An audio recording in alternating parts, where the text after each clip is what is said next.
Mine says the same thing. Okay, understood. Thank you. Because the mic on your computer Because your in the mic. computer. is muted. I understand.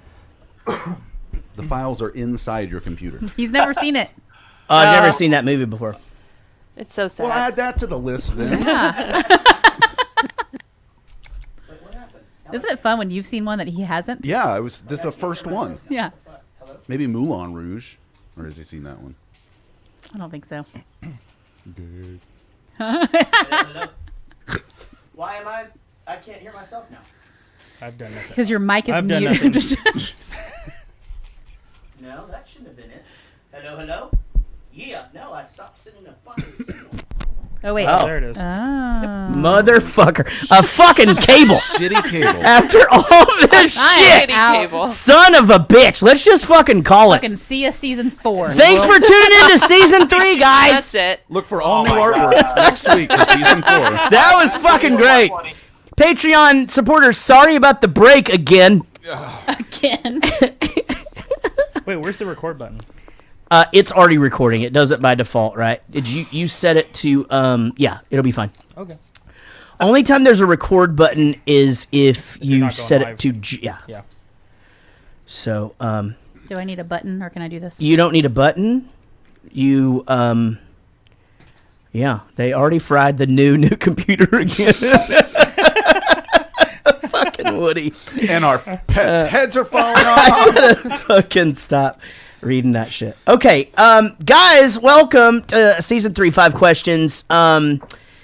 So, Wendy, how are you? I can't believe it. It's the first time you've ever pulled this thing off. I had to move it to my iPad. Got it. And good. So it's having better luck with the iPad than the phone. Well, I had my computer last time. It just doesn't like the laptop.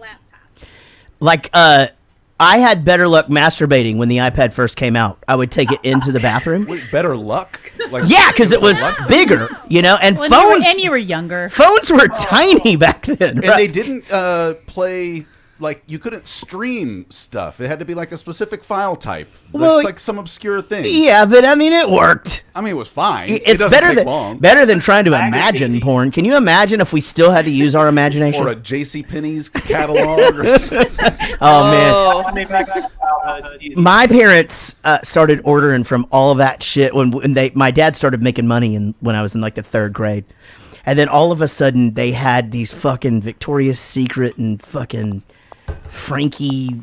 Hollywood. Yeah, something like Fredericks, that. Fredericks. Fredericks of Hollywood and all this just crazy. Just the craziest shit. My mom would dress my dad like one of those models in the thing, but they're super thin gay dudes, and my dad was this just big, hairy, like just my dad was all belly, like he I thought wasn't it was just like I underwear forgot about stuff. Fredericks It's, Hollywood. it's not just underwear. It's like Oh no, like actual they, clothes? you know, a muscle shirt and shit, you know, like with the sides cut out. You oh, know, well, that's a very 83 thing to shit wear. heated. Well, that's when it was. Yeah. Yeah. So I mean, I was probably in 3rd grade around then. Yeah. No. What? I'm born in 72. So you're 6 and 7, 7 and 8, 8 and 9. Okay. So what? We're close. Close enough. Guys, welcome, Wendy. I'm glad you made it work. We have 5 of you guys or 4 of you guys, so I'm gonna have to barrel through this because we're trying to start the show on time. A new thing that we're gonna try to do. We're gonna try to start the show on time, and we're gonna try to not make it fucking 3 hours. Season 3. Yeah, season 3, 3rd time is the charm. It's all happening. And as you can see, we're already staying on topic way better. You know, because we went from iPad to my mom dressing my dad out of the Fredericks of Hollywood. Catalog. And jerking off on your iPad. Josh, no, not on it. buddy, how you doing, man? I gotta ask the obvious question. I mean, how is school going? It's moving right along. Middle of October, and I'm not sick yet. So that's good. Yeah, are you guys sending kids home quite a bit, or yeah? We just had our first in my school. Got it. Last week. And I'll tell you what it is. It's that fucking volleyball. Like these volleyball kids in every school here, they've all gone home. It's those shorts they wear. It's that. It's got to be that. Or there's something about the there's ball. no protection I there. think you do catch it in your upper thigh area. Very amplify. That's the problem. Shouldn't be quite expensive. Constricted. David Dooley, I'm sorry I couldn't go have a beer today. I literally did not have one single minute, except for the hour nap I took today. I absolutely knew that would be this week. Yeah. Well, it was. Are you trying to sabotage episode 1? No, David? we were gonna go. Me and him and Gary were. We were gonna go have one socially distanced beer. Yeah, hilarious. Which means Sean would have shown up with none of the shit that I did done. Yeah. And we'd still be trying to figure this shit out. And Amy wouldn't have the comfy chair. That's true. It would have been a nightmare. It would have been a night. But at least you got your nap. At least you got. I did get a nap. I actually will be honest. I needed it. I've been trying. So when I get up with him, if it's my days to take him, I'm trying not to go back to bed. Because it's you get up at 6:25. He gets breakfast. If I lay down, then I try to just stay on my phone and stay awake. And then we leave here at 7:10. I can be back here by 7:35, 7:40. Yeah, and that's time for... I could full on go. It's very inviting. But the problem is when I do that, then I wake up and I feel like shit. Yeah. So we'll talk about that later. I'm trying to do 5 questions, Eric. I'm excited for it. Jason Ellsworth, buddy, how are you, man? Doing good. How's your Say one more time. you moved the Right. Yes, we had to move. Oh, that's right. Okay, so yes, we had to quarantine for 2 weeks because it's the right fucking thing to do when you're exposed. And we were exposed, and our niece was over for Everett's birthday, like family party, just her parents and her niece. But her Casey, and her niece grew up in the same house for the most part. So, Emma, her name's Emma as well. It's sitting in Casey's lap and, and all of that. So she tested positive 2 days later.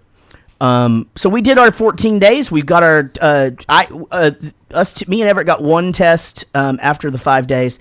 Casey went back and took one for the team and got another test the day that we went back out in the world. And so, we're back in our small bubble. I mean, we're at least to the point where we can hang out with the Pitt Singers and the Fishers and her parents again, and where Eric and Sean can be over here, and we got the band back together, guys. Yay!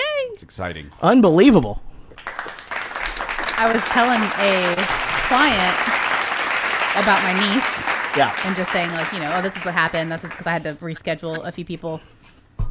And then later in the conversation was like, yeah, I don't know, and then my niece I told you about earlier, she's graduating this year and blah, blah, blah. And she just goes, okay, I just assumed your niece was 4. Like, what the fuck? Just sitting on your lap. Sitting on your lap and stuff? She just lays on. We're very sisterly. I don't know. And it's a very normal thing. Just to Yeah. well, it sounds it would be weirder weird. than it is. It would be weirder if she was sitting next to you instead of on you. Yeah, Just knowing she just it's always going has to- her feet on me or something. But she was like, I just envisioned a 4-year-old tiny little child, and I was like, well, she was once. Yeah, she's Yeah. graduating kindergarten That's just it. this year. Yeah, I mean, it is what it is. All right, guys, well, let's get into this game. Hey, welcome to Season 3. First of all, I'm so glad 4 of our favorite supporters, Queen of the Podcast, Wendy, finally got her shit together. And Eric's love interest, Troy Aikman. I'm sorry. Josh Millman. I probably have a better chance with you. Not if he finds out you're on a show with me, Oh, no.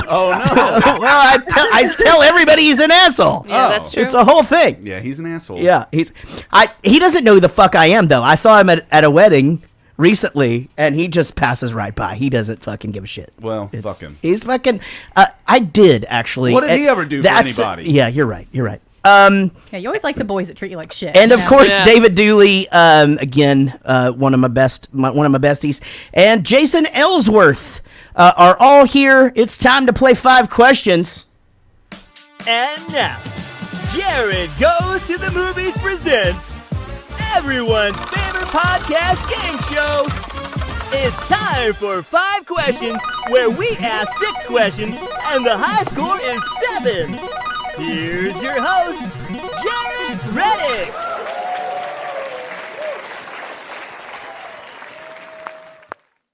Thank you so much, guys. We have some great players tonight. Wendy Croft, queen of the podcast, is here.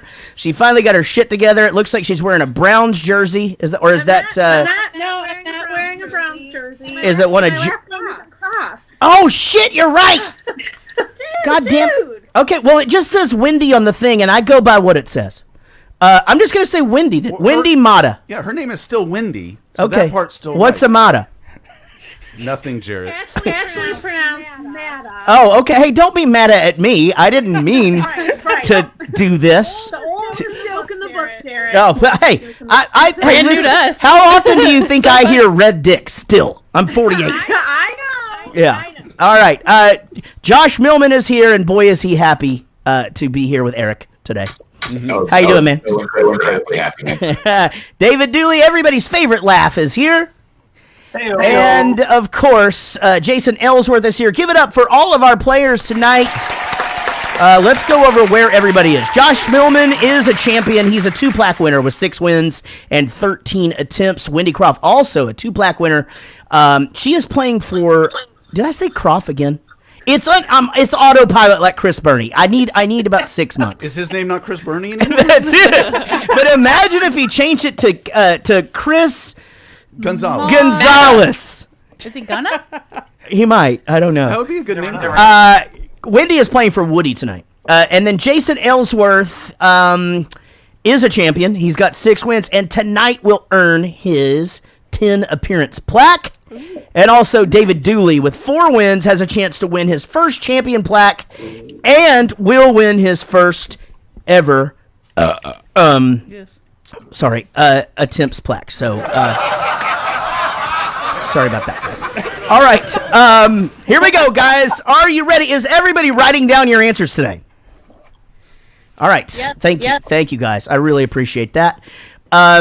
Guys, question number 1, of course, is going to be about the movie Forrest Gump. All right, here we go. In the movie Forrest Gump, what is the name or nickname of his friend that he meets in the army and then later starts a shrimp business for? You might as well just ask, what's the name of the movie? What is the name of his friend? Eller knows the answer to this. He's never seen this. All right, guys. Hey, I thought I'd do a softball for season 3. It's the first 5 questions in season 3. I don't know how I'm going to handle this yet. All right, Wendy, what did you say? Bubba. All right, and Josh Millman? Bubba. All right, David Dooley? Bubba. All right, and Jason? Benjamin Buford Blue. All right, I am sorry. All of those are incorrect. The correct answer was Mata. It was Mata, everybody. So, no, I'm sorry. You guys all got it correct, of course. His name was Bubba, and very, very good. All right, guys, here we go. Let's get into the real nitty-gritty. Name all the presidents that Forrest Gump met. I need last names. I need all presidents that Forrest Gump met in the movie. You can tell them how many there were. I can tell you how many there were. There were 1, 2, 3, 4. Mm-hmm. And we'll discuss that later. I need a beer. Hey, while you're up. Oh, no. Why is Everything sucks. Go back home, Eric. trying to Go back home. I didn't do anything. What kind of juju Everything did was you bring in fine here? before you came Minding back. my own business. God damn it, the fucking iPad is Which y'all are. Oh wow, you really got a hold How of am I that going to one. fix that? All right, guys, there are 4 presidents that he met during this motion picture. They do not have to be in order. I would be happy for you to just name their last names. Josh Millman, you are up first. All right. Kennedy, Nixon, Johnson, and Ford. Okay, David Dooley? Same. Kennedy, Johnson, Nixon, and Ford. All right, and Jason Ellsworth. Yep, I got the same. Okay, and then Wendy. I missed one. Johnson, Nixon, and Ford. You put what? So I missed Kennedy. Guys, this is incredible. But you guys all everybody but Wendy got it right. Yes. Yeah, okay. That's right. That is incredible. Sorry. I'm going to be honest. In my head, just because all of the Ronald Reagan shit, I had that in my head, and I fucking forgot about Ford. Oh, because you thought Reagan was one of the You got it answers? wrong. Yeah, I got it wrong, but I don't have to get these right. Jared, No, it's not. I don't have to do this anymore. What's that? Oh yeah, you can just show it to me. All right, guys. All the dudes have 2. Wendy has 1. But you guys know that it's anybody's game. Anybody can win this thing to the very end, and Wendy is a great player. So stay on top of it. And this is question number 3, guys. In the movie Forrest Gump, name 5 kinds of shrimp. No, I'm not going to do that. I'm not going to do that because you could just make gotta that check shit Josh up. Millman has it. There's no. I have it. He did. That's really good. Send him a beer stein or something. That's fucking amazing. Okay, I can't believe Mike wasn't even on. I you saw his mouth. actually I wrote have that it. shit down. That is fucking incredible. Okay, guys. There's 21 different kinds. All right. No. Here, this is a better question, and I'll know if you're wrong on this one because I have a list. In the movie Forrest Gump, name 2 songs that played during the Vietnam War time period. Name 2 songs that played during the time they were in Vietnam. Turn you up. A little bit. Oh yeah, you know what I bet that is? I bet that's over there, but I'll fix it later. On the preamp. Yeah. Okay, guys, let's go to David Dooley. I see you're still writing. I'll go ahead and... Okay, you don't have it. Nope. What'd you come up with? Anything? Just the Jimi Hendrix song. All right. Excuse me while I kiss the sky. I don't know what that Okay. All right. Okay, Jason Ellsworth. Yeah, I had fun. I couldn't think of the other one. Couldn't think of any other. There were like 7. It's the first one is the one song I think about when I think about this movie. Yeah. Okay, Wendy? Nope. Nothing. Oh, my goodness. No, All right, I'm no. going to be surprised, Josh, if you don't have this one. Wow. Okay. So, the one Vietnam song that everybody's always, the helicopters are flying over, cannot get it in my head. I don't even know if what's in there. Give me a hint, Eric. Wait, I don't think is Dilly gone? What were you going to say? Yeah, Dilly. None of them got it right. Fortunate Son is the first one. Yeah. Thank you. For What It's Worth by Buffalo Springfield, All Along the Watchtower Yeah. by Jimi Hendrix. Yeah, there you go. The Sugar Pie Honey Bunch song is when they're at the camp or whatever. Yeah. Something happened. yeah, that's Is that for- Buffalo Springfield? For What Okay. It's Worth. Yeah, Yeah, those that's are good. 4 of them. Do they not do Right like off the top. American Woman or Sweet Home Alabama? Or I think something? American Woman was in there. Dunk dum ba-dum ba-dum bum happens. Yeah. Yeah. It does. Sure. That's just a transitional thing or whatever, but that riff plays. But that This- Fortunate Son is the song I think. I mean, this is packed with Yeah. 2 CDs Yes. worth Yes. of music, but that's the song Right. I think about when I think about this movie. Did they play Excuse Me While I Kiss This Fly? They played All Along the Watchtower. Yeah, that's what I thought. Whatever. I'm not a big Hendrix guy. Right. Oh, Well, y'all I have just something in realized. common, yeah. I realized I just did Cheech and Chong. Because it's the dude from Police Academy Yeah. on Nice Dreams is in a straitjacket, and he does purple haze all through. Excuse me while I kiss this fly. Help me. And it's a Cheech and Chong. What is this? It's Cheech and Chong. Oh, it sounded The like guy Curry, buddy. the guy that does all of the I sounds. know who Cheech and Chong. No, Oh, Michael Winslow is in that. Like a young Michael Winslow is guys, it's still 2-1, and this is question 5. Oh my God, I'm almost off the hook, guys. This is great. Okay, here we go. Question number 5 will, of course, be about the movie Forrest Gump. Let's see if we can get this one correct. All right. In the movie Forrest Gump, what is the name? Wait, hold on. Millman, is this 4? Oh, I've got Bubba, and then the president, and then I wrong song. Yeah, I thought, yeah. Question 4. Okay. The Okay, short one Okay, was guys, a it's fake season out. 3. We're working out the kinks. going on We're over working there? out the kinks. What's a song by the Kinks? Isn't that Lola. My Sharona? Lola. Lola. La la la la Lola. The Knack. is Question. My short Oh, that's right. Okay, question number 4 will, of course, be about the movie Forrest Gump. In the movie Forrest Gump, what is the name of the Chinese dictator on the other side of the ping pong paddle? Oh.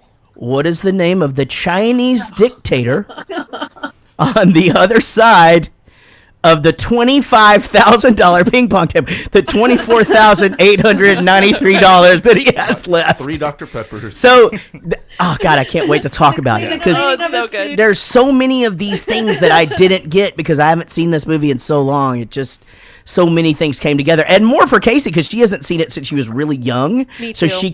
she kept going, "Oh my God, that's what this is or this is." So Yeah. very cool. Okay, guys, it is Jason Ellsworth's turn to answer first. Jason, what'd you say? I believe it was Matt. All right, Wendy. Nope. Okay, Josh. Now. All right, and David Dooley. Now say Tom. All right, guys. 3 of you got that one correct. Very nice. It is 3-3-1. And remember, it's anybody's game. We're going into question number 5. Let's keep this going. Question number 5 will, of course, be about the movie Forrest Gump. Thank you. In the movie Forrest Gump, what college football team did Forrest Gump play for? What college football team did Forrest Gump play for? Where did he get a scholarship to? I'm just sitting here minding my own business. So I and get to go to my phone college. says, you reached your move goal. Yep, every I time. get my stand goal I'm sitting down. every time. Yeah. Cool, yeah. All right, pens down. Wendy, what did you say? Alabama. All right, Josh. Bama. All right, and David Dooley Alabama. and Jason Ellsworth. Alabama. All of you got it. Roll Tide. What? Yes, we're back, guys. They're We are back. Oh, I fucking just- back. Oh, he just got chills. Ladies and gentlemen, happened in it that is now time for Eric is off on a tangent again. Question number 6. We don't have a song for this, right? No. Okay. Go ahead, you can sing one if you'd like. Yeah, do no, it. I just can't ever ahead. remember. I'm going to what- get one. Hold on, I'm making a list of shit we need. I'm going to do one. Let's go to Eric for His question 6. okay. Here, I got one. Here we go. Okay, hold on. Okay. I bet we do. No. It's good. Over to Eric for his top of a tangent. Forrest Gump was nominated for 13 Academy Awards in 1995. 13. How many did the movie win? All right, a fantastic question presented to you by our one of our household trivia staff. You guys will learn later that we now have 2 trivia cast members on staff.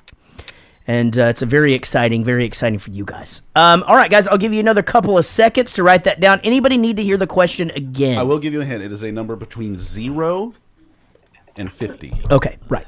Yep, got it. Really narrowed it down. I definitely think this is going to be. All right. Okay, Josh Millman, we are to you. What is your answer? Said 6. All right, David Dooley? I said 3. Okay, Jason Ellsworth. Oh, 9. 9. Wendy Mata. I said 13. All right. Mata. My lover is correct. Josh Millman. 6 is the correct answer. Wow. My lover. 6 is my favorite number. My favorite number is 6. What's that from? Cheech and Chong? No, that was Sesame Street. Oh. He lives on Sesame Street, dumbass. Cheech does, yeah. Cheech does, but Chong doesn't. He lives a couple of blocks over. That's a whole thing. All right, guys. Well, you guys, let's check our score here. Our score right now is I'm losing. Josh Millman with 5, Jason with 4, David Dooley with 4, and Wendy with 2. Basically, what that means is David and Jason, you guys can sit back, relax, and know that you're neither a loser or a winner tonight. You just didn't quite make the cut. You are Schrodinger's trivia. That's okay. participants. Next time it's going to be good. However, congratulations to both of you for your first attempts plaque with 10 attempts, guys. Fantastic job. Those plaques are right. All the plaques are literally right over there. I swear to God, they're in a box right there. They really are. I think you guys think I'm full of shit. They don't exist. They're right there. They just float around the house. And They places really that piss me do. off. Sometimes they're downstairs on the pool table. Sometimes they're on the kitchen table. never- How did places- these get here? At this point, it is kind of like season one, where it's Yeah, it is. invisible plaque. It's just awesome because whenever you It get them, is, you're going to be yeah. so underwhelmed. I think that's Build up part is of the for charm. nothing. Yes. They voted. They wanted to keep the key size. We're keychain making them size. smaller next time, right? Right. I forgot about the non-existent plaque. So, but when we used to do this back in the day, we had you got your name on a plate on a non-existent plaque that was in my house that no one has ever seen. But we'll find it one of these days. We can prove it. Totally I feel like forgot. that's still what we're doing. Like, No, we've stepped it up a bit. You just get a plaque. It stays in my house. it actually exists, and you still never see it. But it stays in your house. All right. And nobody's ever seen them. So here's what you can do, Josh. You can sit back and relax and hope that Wendy doesn't get this correct. Wendy, you get this correct, you win. If you don't, you're not a loser. But you didn't win, did you? It is time for Sean's super hard question. All right, Wendy, we got 4 categories. Oh boy. Oh boy. Bad Religion, Steely Dan, Knights in White Satin, Reb Beach. I don't know. Pick one. That You gotta is say one. So That is literally the only thing you have to do say right now. A, is B, choose C, one. or D. What are they again? Steely Dan. Bad Religion, Steely Dan, Knights in White Satin, Reb Beach. Knights and White. What's that? Who was Forrest named after? And I need the full name. Oh. I don't have the full name, but I know who it was. and what he did.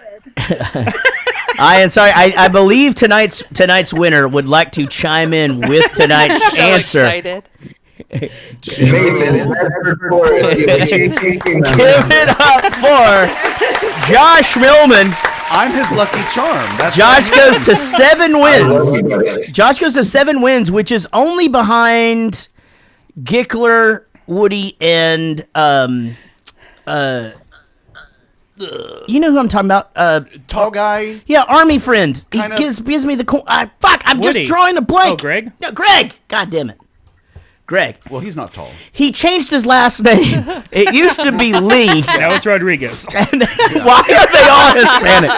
What has happened? Because we live in Texas. Guys, congratulations, Josh. Hey, if I can't say this enough, you know, this has been a crazy year.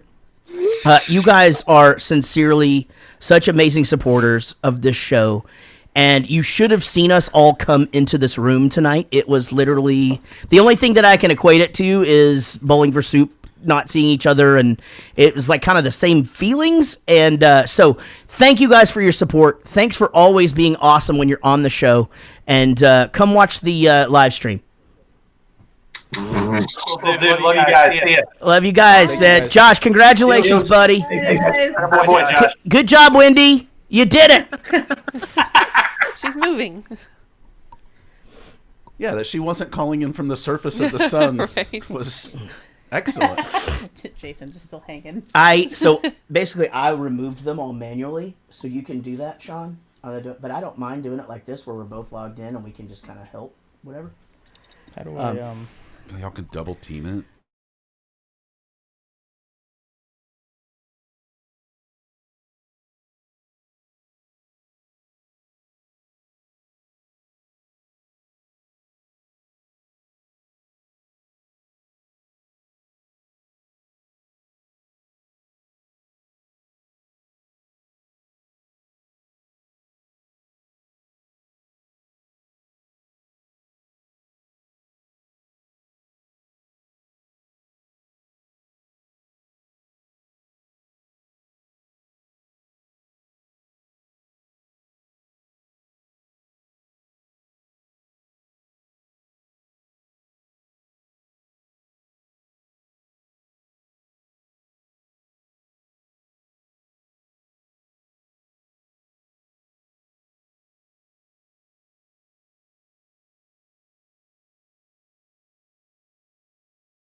Ladies and gentlemen, welcome to Jarrett Goes to the Movies, a weekly podcast where Jarrett Reddick and friends get together and talk about a movie that they watched that week.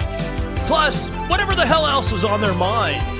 Get ready for the best hour and a half you'll have in the next... Ladies and gentlemen, welcome to Jarrett Goes to the Movies, a weekly podcast where Jarrett Reddick and friends get together and talk about a movie that they watched that week. Plus, whatever the hell else is on their minds. Get ready for the best hour and a half you'll have in the next hour and a half. Here they are, Eric, Casey, Sean, Amy, and because he's famous, his name's on the show, Jarrett. Welcome to Jarrett Goes to the Movies. Oh man, we're really doing it, guys. It is season 3. This is our first episode of season 3, but I feel like I really do feel like we're starting a new show. It feels fresh and exciting and new. We have so many cool things, and if you go back and watch the live stream on YouTube or Twitch, if you're not here during the thing, because we are an audio podcast, we have crazy graphics and videos and stuff. It's just awesome. It's insane. Yeah, and but you know, we apparently Sean was the only one working during break. Well, yeah. Well, maybe so. Guys, welcome. My name's Jarrett. It is great to be here. You know, you guys heard the intros during the actual intro. That's one thing that I'm not going to do anymore, is go around the room and, I'll say hi to everybody, but I don't need to intro everybody because the announcer just did it. However, many of you guys have been with us through this whole COVID thing. We've had a solid 8 months of Eric and Sean not being able to be here in studio. And quite frankly, at the first of that, I didn't really know how it would go, being able to do the show remotely, just being able to see everybody on a computer screen. And in fact, we didn't have a real plan on how to do it. We didn't know whether it was going to be Zoom. I accidentally discovered this StreamYard thing by a guy that did an interview of me, and I was like, what is this thing? And I bounced around 3 or 4 different things. But the thing was, is I wanted to still feel natural. I wanted to still feel conversational and not that, that we were talking over the internet. And so Amy Pittsinger, who from now on will just be Amy, was I like it. It has a nice ring. Rolls off. She was in our bubble. So we social distance with the Pittsinger and with the Fisher family. And it's funny, think back to March, and I actually have talked about this quite a bit, where I'm like, it was really funny the way that it went down, because it sort of ended up being us, and this is what it's going to be. And I remember in April, us having the conversation like, okay, they might not go back to school. And I remember pointing to the fence, and I was like, they're not fucking going back. Yeah, like, you called it. Yeah, I thought they would definitely go back. Yeah, they're not going back. And so once we find that out, we kind of get ourselves halfway through May. And then one day we were sitting outside. I'll never forget this. And Amy goes, we could do this the whole summer. Like, we could totally do this the whole summer. And we all nodded, but none of us meant it. It's like staycation. Yeah. We're just hanging out. Yeah, exactly. So anyway, that was our thing. But the other thing that Amy did was Amy came over for all of the podcasts during COVID, so that me and Casey and Amy could all be in the room and have a conversation. And it was like we could look around and still try to have the same vibe. We could look at Eric on the thing. Sean stayed muted pretty much the entire time. Huh? So it was like 4 of us were in the room and, talking. Well, it became obvious at one point that Amy belonged on this show, and she filled a void that we didn't even know that we had. And so on the last episode, the greatest hits episode of season 2, we announced this. But for those of you who are just listening and just now figuring this out, Amy is a full-time cast member of the show now. Thanks, everybody. And we get lots and lots of good comments about her. And she's so anyway, we are so glad to have you. You're and so sweet. It sucks to have 2 girls on the show funnier than me, Eric. Only one of them's funnier, but I won't tell you which one. Whoa, fucking!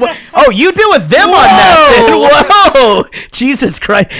Here's the thing: they're gonna act like they don't care about that, but They're gonna care That's about. like one of those little seed bombs Yeah. that she always talks about. Like it's gonna wake me up Psychological tonight. little And fucking she's like, time bomb. well, you know, Eric, I defended you when they talked about Yeah. your that ridiculous... thing I on wouldn't your even have to do, face. all I'd have to do is, oh yeah, and you'd think about it for the rest of No. your life. Yeah, that's true. on. Oh. She has a look that she can Oh, give okay. you. Oh, okay. And she already knows my low self-esteem issues, so... She knows right where to poke at Yeah, you. I can get you to text me in 3 weeks with an apology without saying one word. Eric, you walked in tonight, and it was obvious that you had actual feelings. You've been in this room one time when we did our stage it, which was wildly successful. It was great. We raised some money for the show. Yeah.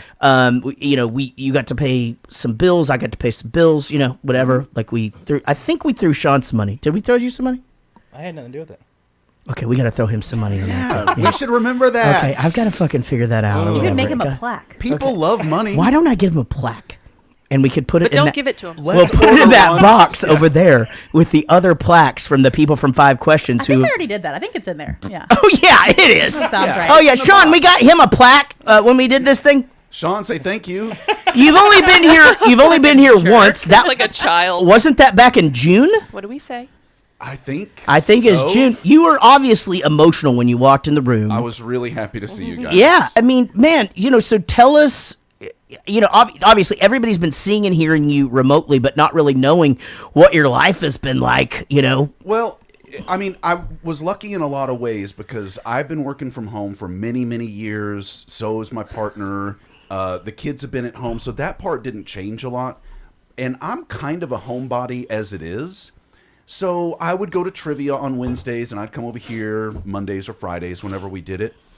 But otherwise, I just kind of stayed at home most of the time. And I thought I was happy with that. And then you go a month, like you guys were talking about. We could do this all summer. Yeah. And I was like, man, I got to get the fuck. I just want to go to Target. I Yeah. just want to go look around. I just want to go Yeah. do something. And yeah, I was able to come over here, but I haven't seen Sean since March. No, we figured it out. It was Late February. Late February. Yeah. Because I went to Disney. I was at Disney World Land, the one in Florida. I was at Disney World a week before they shut Disney World down. Yeah. We came back and like everything had changed. Yeah. And so, yeah, it's just, and we do the same thing. We quarantine with Kelsey's sister and her boyfriend. So we have some of that same kind of interaction, but just to get out and see you guys, it felt different for me, even though the show was the same. It is a little more difficult when you're not in the room with somebody and you can't kind of look at them and get those cues that are nonverbal when it's your time to jump in and all that kind of stuff. And so it was easy to just kind of. Yeah, I have to say say a something lot. about that, and I guess I really didn't even think about talking about it, but you did a really good job, because I can imagine if the three of us got rolling and you're not in you can hear what we're doing, but you don't have the eye contact or the body language or any of that, which is why I wanted Amy here in the first place, because to me it felt really stale just being on a computer screen. Yeah. And so you did a great job keeping yourself in there. Some of the fits that you threw were good bits. Some of the ones were real, and I fucking know which ones. The Fitbits? No, I'm kidding. But I thank you for saying that. It never really, it never concerned me that I wasn't doing a good job. I just wanted the show to maintain the kind of level of quality that we had established beforehand, and that was a big decision. Can we keep the show going? And obviously we've been talking about trying to take this thing to the next level, and everybody really, really banding together. And I feel like being just sort of locked into here's the way y'all can do this for these 8 months. And now I think people are going to notice, like, holy shit, these guys are shot out of a fucking cannon. Yeah. I mean, I just walked up the stairs, had 2, cases of beer. Yeah. It was like, Your entrance, I wish you would have been like, I'm almost there. Well, Amy Amy got here 30 minutes early and scared the shit out of me. I did. Because I couldn't hear anybody coming up the stairs, but we heard the door open, and then all of a sudden she just jumped into the scene. And I was not expecting to see her, and so I was just like, and so anyway, He jumped. I did. On I the jumped. other hand, I walked in, was getting the doggy gate open, and just burped, and Casey walks in and goes, Jarrett? Yeah. Nope. We heard that She from goes, Doug. that sounded like Jared. Well, that did sound like him. But I'm super happy to be back. It just feels like, like it always did. Well, Feels like warm apple pie day. It really does. And Sean, same thing. I mean, Sean hasn't been here since February, so he didn't even come for the live stream. Couldn't. Now, Sean and I got to spend time together. He went to the Poconos with Bowling for Soup to record the new record, and he did the live shows at Lava. And he did the live shows at Lava, which, by the way, it's I'm not certain that we explained it, but there was a very good reason Eric couldn't do the live shows at the time because he there's is a fucking pandemic. Well, yeah, he has like a little baby at home, and an older father, a little and baby, an elderly father who wants to come see the baby. Yes, exactly. And so another thing that was awesome was there was just no. It was like, first of all, we were like, it's always family first. Family fucking first. I told Sean this earlier. Your cat's fucking sick. You stay home. That's fine. I don't give a shit. Like, you, whatever. If we have to cancel, it is. Yeah, it actually is. Oh no. Yeah, I was trying not. Okay, I'm sorry I brought that I up. thought you were joking. No, you don't joke about cats actually being did sick, You would. Casey. Can you I play probably this- would, Can you actually. play a sound effect or something? I don't. Jesus Christ. Awooga. Let's break it up. Okay. That one always works. So, Sean, how does it feel to be back here? Well, I told you earlier as soon as I pulled into your neighborhood, I had the music blasting. I'm like, goosebumps. I'm like, don't hit any kids that are in the street, because I was flying. Oh. I pulled up and I was like, the trees have gotten bigger. Yeah. And the basketball goal isn't there Yeah. anymore. He walks in the studio. He goes, okay, so what all have you done? Just like he doesn't even have his backpack out. He just wants to know, have changed. what have I moved around? And what's new on the walls? Like none of y'all have Yeah, seen this whole thing is different. Yeah, you haven't seen the guitar thing or what. Amy got to see this as a work in progress. Casey sees it every day. So she probably doesn't even know. It's like watching a kid grow. Yeah. Right, you don't even You notice. walk in and you're like, oh, you moved something? I don't know. Fuck you. Anyway. What, there's another gold record up there, Jared? Do I have to buy it new shoes again? Jesus Christ. I didn't realize you play a Roadhouse semi-hollow body electric. So you play those at shows? Those No, that one's mine. No, all of these are bought for recording purposes. However, on my country record, I will likely play one of those. So I actually play a Guild, which is similar to a Gretsch, a lot in the studio. For some of those, like a drier distorted sound. So like Rancid, because that's what Tim plays. He plays a hollow body, big body guitar. Yeah. Anyway, we digress. Come on. It is great to be back, and we're so happy that you guys are here and listening and joining us, and I just can't say enough about it. We do have some news. October 16th, 2015. This is big, actually. I just realized this. Yeah. There's two things I fucking forgot about tonight. And we're going to take care of those right now, Amy. You ready for this shit? Okay, yeah. I just took a sip. Yeah. Ready. First of all, Like to the day. this is to the fucking day. And what's funny is the release lines up as well, obviously. 5 years ago, on this day, we recorded the very first episode of this podcast. Bum, bum. Bye. That's crazy. Yeah. That's weird because earlier I said, what if we do this fucking 5 years? And I was like, I Yeah. exaggerated. It's Fucking only been 5 4. years. Wow. Fucking 5 years. Now, the other thing that we need to get to before I get into the show, and bear with us here. In season 2, we did something that I don't know that we'll ever live down. We forgot Eric's birthday. And it was not intentional. Honestly, at issue here is it's not like look, if you share it in your contacts, it just automatically pops up in my phone because I have this app that does that, and then it reminds me. So obviously you don't do that. And then you got off Facebook. That's literally the only reason I know I know that I don't know Amy's birthday. I know it's about a week after mine. It's the same It's day the same as Sean's. I don't know their birthday. It's in his graphic. It's about a week after In mine. my graphic. And so we got in. It's very close to yours. You just forget, like, after just- yours, you're like, fuck the rest Yeah. of it. No, that's not it. I Fuck you all. honestly don't know anybody's birthday. I know yours, Casey, and mine. I don't know. I honestly don't. I What know is my. mine? I know your parents. That's easy. It's like February 19th or something like that, right? Or no. It's I know probably you're my fault for not texting you 2 days before my birthday, inviting you over to Oh, my but house. wait. Okay, yeah. So that did happen. And then another text thread. God damn it. Okay, so we forgot your fucking birthday. Whoa. Don't say we. No, he meant me and him. Me Okay. and Oh, Casey. I did not text you on your birthday either. Okay, so the three of us forgot your But you birthday. have a likability we don't have, so Right. it's fine. and to be fair, during that time, it was quarantine. We were one group, right? Yes. So we were raising each other's kids and shit. Yeah. That's I true. get it. We fucking did it, which I don't know that we're out of that I was about to yet. say, I think we're still doing that. doing that. Yeah. Okay. So Eric, the one thing that we weren't gonna do for season 3 was to forget your fucking unbirthday. So today we celebrate Eric's unbirthday. We have a stripper? We should have got a stripper. What's his No, name? we have a gifter.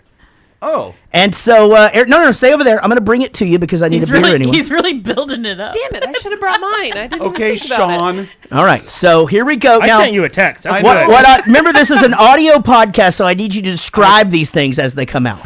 Or as they shoot out. It's not like that. It's not big. It's not, it's not It's fucking. not big what, Jarrett? It's not just Play it. fucking, I don't know. It's not. See that big weenie? So it's not a big weenie. All right. It's a little weenie.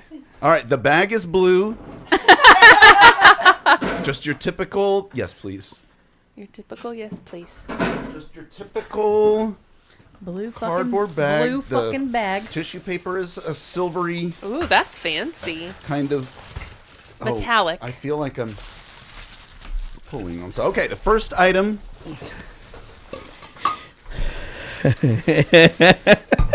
is a candle. What are they? Or It's like a Jesus candle. rosary? You know those Like a prayer candle. a prayer candle with Judge Judy on it. That's so good. And you don't have to listen to the show often to know how much I love Judge Judy. That's right. So thank you. I'll do that during my bubble bath.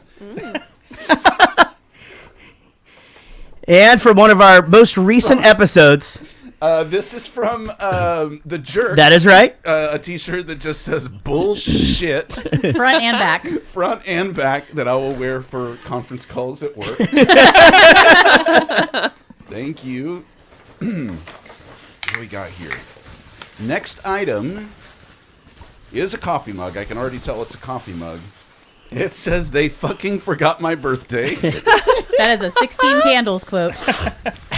That's awesome. Oh, that's so good. By the way, Casey did all the shopping. I did. And the rest, I will probably have to share when I get home, are about 10 or 15 mini bottles of Fireball, which when, during pandemic times, when Jarrett and Casey and me and my partner Kelsey would hang out via Zoom, or whatever. What were we on? Whatever we were on.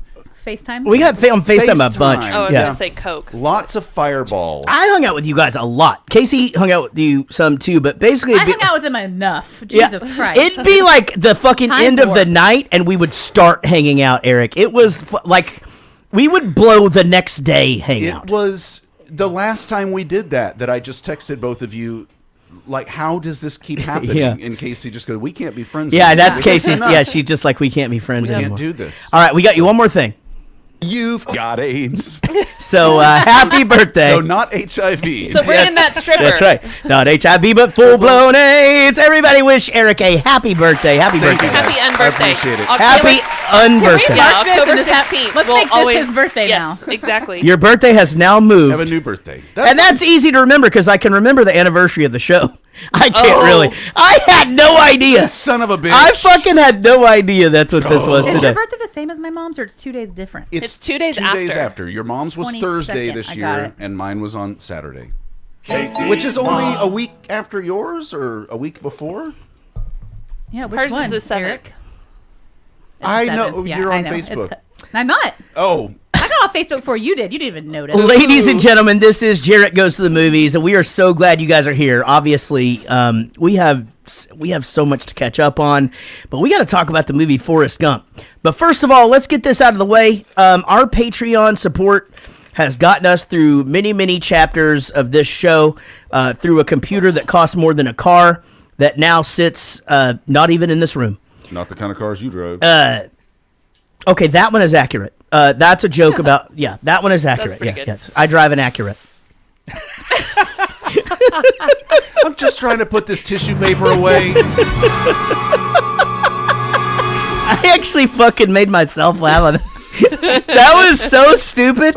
Like, I want to take a break so I can Dad. I can text that to Linus like right now. It was pretty quick though. That's why it's so funny. Okay. Patreon is a thing where you can support creators. I'm not begging you for money. However, all of your support does mean a lot. The other thing about supporting us on Patreon, even at $1 a month, you get a 20% discount in our store. And we are adding a shit ton. It's live right now. Of new items right now. A bunch of new shirts. Ooh, they're really good too. And you can seriously say, and you can pick the quality of the t-shirt you want. If you want to go cheap, like a rock t-shirt, that's fine. Or we have the soft shit that non-fat people can wear.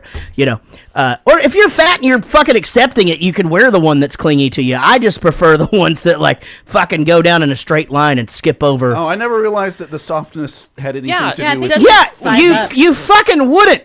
Eric, you fucking Wait, is the fit different? I thought it was just the feel of the shirt. Is it cut different? No, it more sticks snug. to you. It like Oh, you mean just like if it's the soft, feeling. it like clean. Well, it's form fitting. Oh, see, So I with thought the cup was the same. like the 100 or the 50-50. the poly blend. Yeah, poly You're not a poly blender. Oh, I don't know. You want to starch your shirts, and then they'll just stay Starch 'em. away from your body.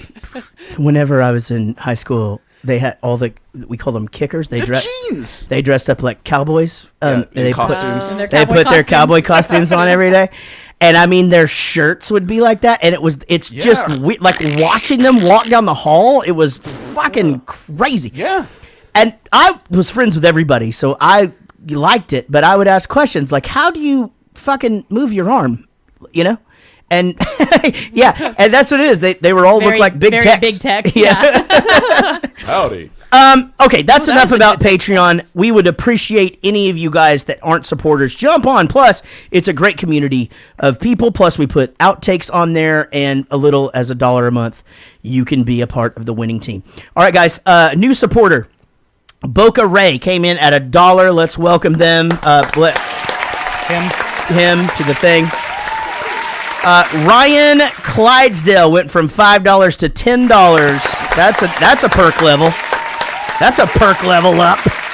Shell Ordway and Dom Petretta went from $20 to $35. Now hold on, let me tell you what that means. That means that they hear their name every week as a producer, but they are now eligible for 5 questions backup squad. Shell has already gotten on one coming up, American Beauty. So if the people who are $50 supporters can't get on, the $35 get on. The other thing, these two can now submit video reviews anytime they want. And Dom is the one who does the Peter Griffin voice, so we can learn more. Peter. Hopefully. Yeah. Okay. Yeah. Let's get that. Come on. Let's get it. Come on, Dom. Don't let us down. This is a David Dooley and Woody Chambers production, and we got to get David Dooley in studio soon. And Woody, just fly in. Fuck it. I know we've got to get through these names. Yeah. But the second one is Amy. Yeah. I was Should just we thinking let her that. off the hook? I think Can we, I think you got to like. Yeah. Yeah. I'll still pay my $20, but you don't have to say We my should name. pay you $20. That's it. Yeah. Well, we can pay her $20 if we just cancel her Patreon. pay her. Yeah. There we go. Oh my God! Okay? So stop What are complaining you, a about damn genius? Got it all Our figured out. Patreon supporters at the $20 and up level are also our producers, and they get to hear their names every show, and it starts like this. Ad Craner, Amy Pitzinger for the very last time, Andy Smith, Ashley C., Brian Mason, Brian Dunning, Shell Ordway, Chris Cranfield, Chris Jacobs, Corey Reed, Daniel Cotton, David Dooley, one of our corporate VPs, David Murray, and OG. Been here literally since the very first week we started Patreon. Dennis Hopp, Denny Chambers, Derek Smith, Diane Small, Don Petretta, Gage Strickland, Gareth Roberts, Geraldine Darling, Gregory Cordone, Greg Lee, who I couldn't think of his name during 5 questions That tall today. guy that gives me the Yeah, thing. I know, it's the thing. Greg Stevens, A Hangover You Don't Deserve podcast. Go check that one out. Jared Spear, Jason Ellsworth, a coronavirus survivor. Jeff Yeager, fucking Joe Barlow. Joey Bishop, John Gickler, Joseph Richards, Josh Millman, Kate Etro, Katie Gardner, Kim Murphy, Kirsty Fisher. I fucking rearranged all my shit. I forgot where I put it. I'm so sorry. Les Zaldor, Zuluski, Lily Holohan, Lisa Winsel, a Pittsburgh Steelers fan. Pittsburgh Steelers, Eric, are 4-0 for the first time since 1979. I am surprised. Because you didn't bring Jack downstairs. Yeah, let's talk about that. Let's just talk about it now. So here's the thing. He's bad luck. No. So I have this crocheted doll. Oh, Jack Lambert. Of Jack Lambert. I thought you meant Jack. No. Jack, you stay up there. He's in the attic where he belongs. Yeah. Don't come out. Just during football season. And Jack comes down. So I have a bunch of Pittsburgh Steelers shit upstairs in my house. I mean, it's kind of ridiculous. It's sort of shrine-ish, but my wife is awesome and lets me do that in the areas of the house where people aren't. It's totally normal for a man from Wichita Falls, Texas. Right. Go ahead. Okay. Yeah, that's fine. Go ahead. We can fucking keep talking about the same thing all the time.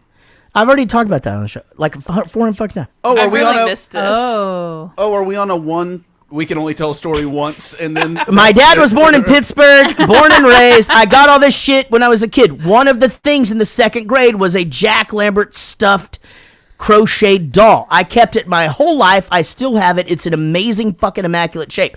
During football season, it sits on a mini Marshall stack by our television for the whole season. Here's what happened. I left it up too long last year. COVID happened. And so about June, I was like, fuck, I guess I need to take Jack upstairs. And so I brought Jack upstairs and laid him down, covered him with the camouflage terrible towel, right? And then today, Casey goes, oh, you forgot to take Jack downstairs. Well, like, shouldn't he be down there? Because it's... Now, but here's what's funny.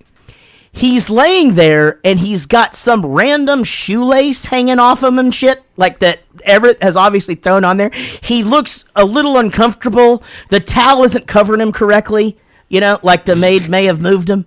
But I doubt that, because there's no possible way actually you told her happened. Specifically, Lupe, no, it's just, touch. I don't think that's Lupe. part of the thing. Anyway...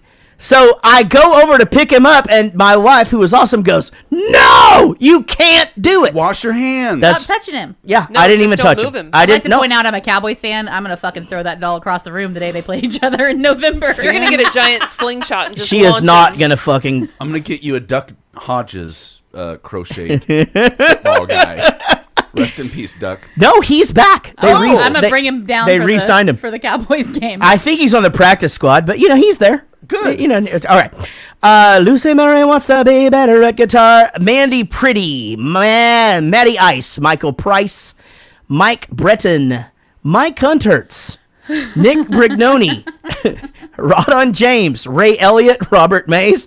Rob Popplestone. Sean Blackstone. Sean Barger. Steve May. Steve Rhodes. Tess Green. Tim Trafton. Trey Wren. Vinny Cataldo. Wendy Matta. Wendy Matta. Right? Is it Matta or Matta? Matta. God damn it. Woody Chambers, our other corporate VP in Speehurst. Wait, didn't your boss up his pledge? Did I say his name? Yeah, Corey Reed. Corey Reed, who did he know that you were on the show, or didn't he find it organically, or no? No, me and Corey have been friends since we were in high Okay, that's school. what it was. Okay. And then we didn't talk for many years after school, like people often do. Right. And then ended up working for the same company, and he's my boss's boss. Yeah. And so he listened to the show just because he knew I was on that it. you were on it. Yeah. I mean, more because of you, obviously. Well, sure. But and then he started supporting. He started so supporting then we it. guilt tripped him into. You guilt tripped him. So they had me do like a TED Talk thing, right? Like, or whatever. Yeah, like I did like a thing for your team and talked about how digital shit was, shaped, how it's changed over the course of the band and how it's been during COVID. Mm-hmm. And because what Eric does during the day is he provides the avenues for those things to happen, so to speak. But anyway, in writing him to say, hey, Jarrett said he would do it, but, Jarrett, this is Corey. He's a supporter.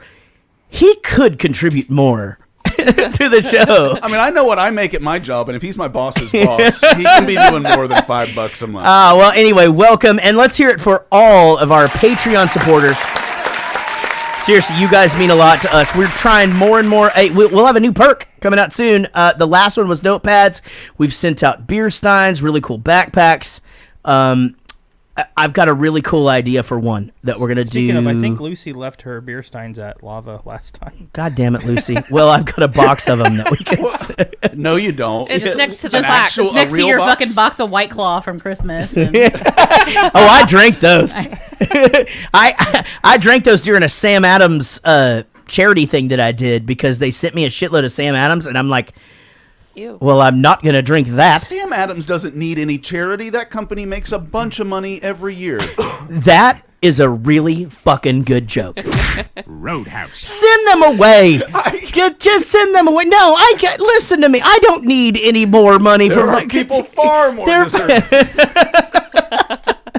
Let's talk about the movie Forrest Gump. You guys want to? Yes, please. All right, guys. This movie came out in 1994. My wife was 4 years old. or 3, depending on the time of the year. Depending on when it came out. 2 hours and 22 minutes that I feel like goes by kind of slow at first, and then it's like a fucking express train. When we started, well, I have known for a couple of weeks that we were watching this, but it gets to Thursday like it always does, and it's time to watch the movie for tonight. And I'm like, God damn, I got to watch this 3.5 hour movie before tomorrow. 2 hours, 22 minutes. Well, so we had watched the first 30 minutes, and the dogs start being assholes, like they need to go outside and go to the bathroom or some shit, you know? So who? What? Okay, so I take the dogs outside. Oh, I let the dogs out. And then I came back in, and I so before I pressed play, I was just like, oh, okay, how long? And we were only like 20 minutes in, and I was like, oh shit, like, okay, he's already in college, He's like already in space. Yeah, in space. Anyway, I feel like it just went crazy after that. 8.8 out of IMDb, 71% on Rotten Tomatoes, which seems low to me. That's weird. It does, but there are, as critics often do, people who kind of look at it through a lens of kind of whitewashing history and these really important times like desegregating the University of Alabama, and that here's this dopey guy who's just kind of a part of it, but that was a big deal back then. And we're kind of, and I'm not saying that that's appropriate to look at it through that lens, but there are people who just kind of look at it and go, this is baby boomers trying to make themselves feel better about kind of how history went and how we treated people and all that stuff. But that's a thing in literature and in comics and from things from way back. I mean, that's what we do, right? We sort of rewrite history. We do. They write whole novels where they're like, okay, so this is what would have happened if this, you know, whatever. I mean, I don't know. Maybe that's their job. I mean, if you're a movie critic, you have to be critical of things. And so I think while most 70% of people generally find this movie to be enjoyable. Well, not 70% of people. So let's talk about this. It's season 3. Yes. Okay, the way that Rotten Tomatoes works is movie reviewers say whether they liked it more than they hated it or hated it more than they liked it. Mm-hmm. And that is how that, so 71% of movie reviewers liked this more than they didn't like it. Does it tell you how many movie reviewers It does. vote on it? It does, yeah. You can dig that thing. But this one's got to be crazy. Yeah, it's got to be all of them. I mean, you would think that this is a smoothed out statistic where it's like, you know, I mean, there's probably not a lot of error in this. Yeah, there's enough votes to make it pretty consistent. Yeah. So listen to this. This movie cost $55 million to make. Which is insanely low. Box office worldwide $1 billion. With the pinky up. $1 billion. Are you joking? I thought you were joking. I'm not joking. No. Worldwide. It has made $1 billion fucking dollars. Made $650 50 million just in the United States. Yeah, way to go, Tom Hanks. Not Let's hope he got fucking points. He did. He did. Did he really? He did. He did not get a salary for it. It's dueling trivia. I hope that wasn't yours No, it because it was wasn't. almost mine. New feature on the show, dueling trivia. It's not time for that yet. No, okay. I know that we're looking at the same shit. I know, me too. I'm like studying it all. All right, so but yeah, so he did not take a salary and he took points. Yep. Correct. And do we have a figure? They said about 40 or 50 million he Yeah, made. anywhere off the from movie. 40 to 60.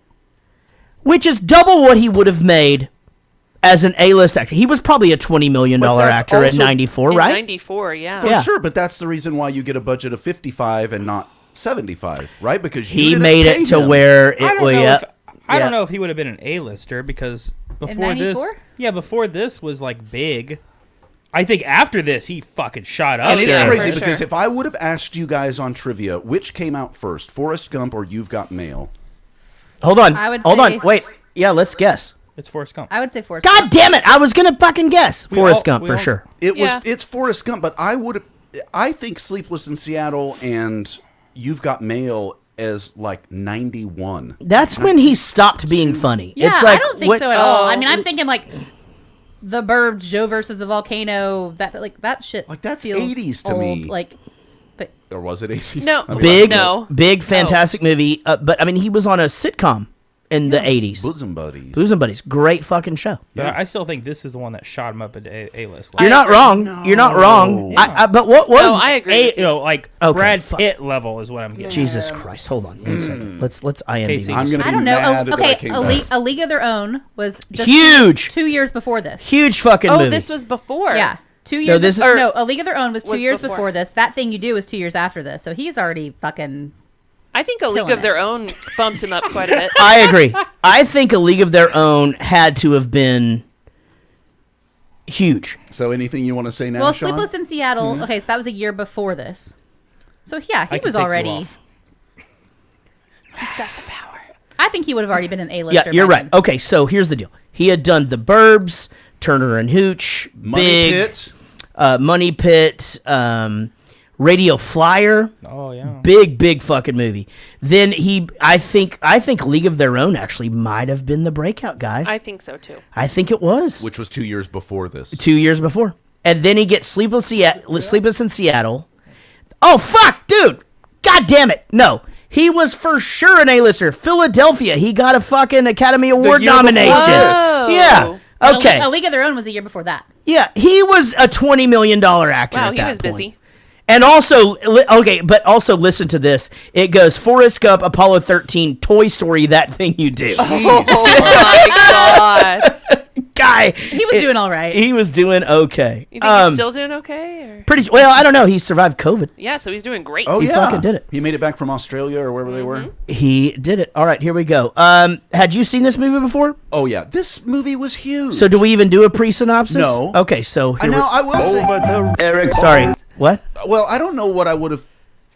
We've all seen the movie, all familiar with it. Yeah. But I don't know how you sum up. I guess I'm about to find Right, out. I let's didn't find look. out. Right. What Let's a do great it. segue. Eric synopsis.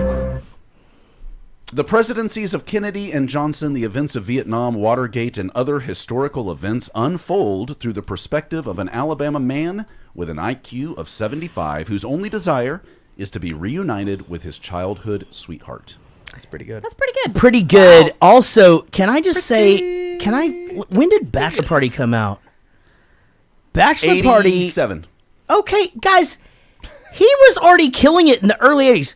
Listen to this. Splash. Oh, yeah, with Daryl Hannah. Huge fucking movie. Huge. Bachelor Party. The Man with One Red Shoe was enormous. Did you know that The shoe? Splash is the reason that the name Madison became so popular? Isn't that the name of the dolphin or not Never dolphin? saw it. I do The not know. dolphin? The mermaid? Mermaid. No, Daryl Hannah? No, that was Flipper you're thinking of. Oh, sorry. Flipper. She wasn't in that. Daryl Hannah was in I know, Splash. but there's some name. Too bad that lady's I so think her ugly. name is Madison in that film, Ah. and that's when that name took off. That's how it happens. As a thing. Well, why the fuck is that so popular now? Because there's like a. I thought they started doing it because of the Square Garden. or Avenue. Yeah, one of those. Anyway, we just took 10 yards. We just took in an analysis. We took 10 years off of his A-listing. He was fucking doing Volunteers was a huge movie. The Money Pit was a huge fucking movie. Dragnet was insanely huge. Well, thank God he got this one because he was Turner going and nowhere. Hooch. Before Yeah, then. really So saved it. anyway, guys, that's. But yeah, So yeah, what is it, Sean? He got to be an A-lister when, like 97, some shit like that, or what did you After say? he Toy said Story? with Captain Phillips. Here's the thing. I've never seen Joe versus the Volcano. I hear that that's a really good one, though. That's weird because you're so into the Burbs, or at least Yeah, were I before. watched that with my grandma when I was like 7, and I was just like, I had no fucking idea what was happening. So it was good. All right, let's get into this before we get on another tangent. Anybody need to pee? I do. I do. Yeah. Okay. All right, we're going to take a quick break. We're going to get back to the clips as soon as we are back, guys. And thank you. Thanks for being here. We'll be right back. Everybody, if you just turn your camera off the same way you did before and then put your...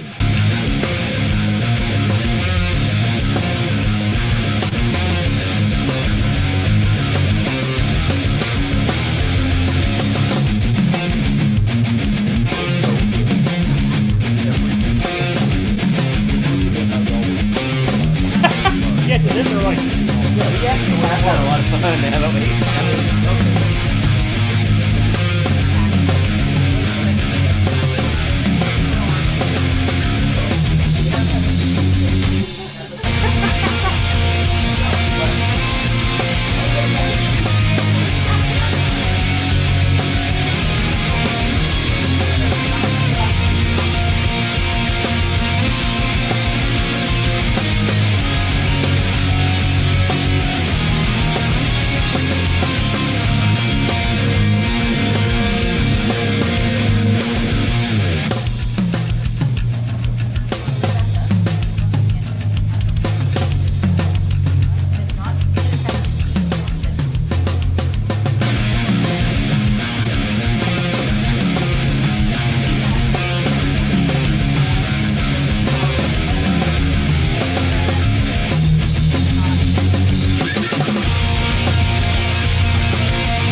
name. I think that's why. They did not have pets. They had one dog. It got hit by the Schwann's truck, and no more. Never again. Yeah. Anytime he sees a Schwann's man, he's like, But I never not had an animal ever in my life. I know we will. But there's just like a time where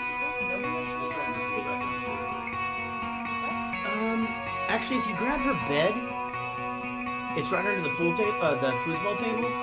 You can put it right there, and she's cool. Thanks, buddy.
The problem with this, Sean, is that I'm you.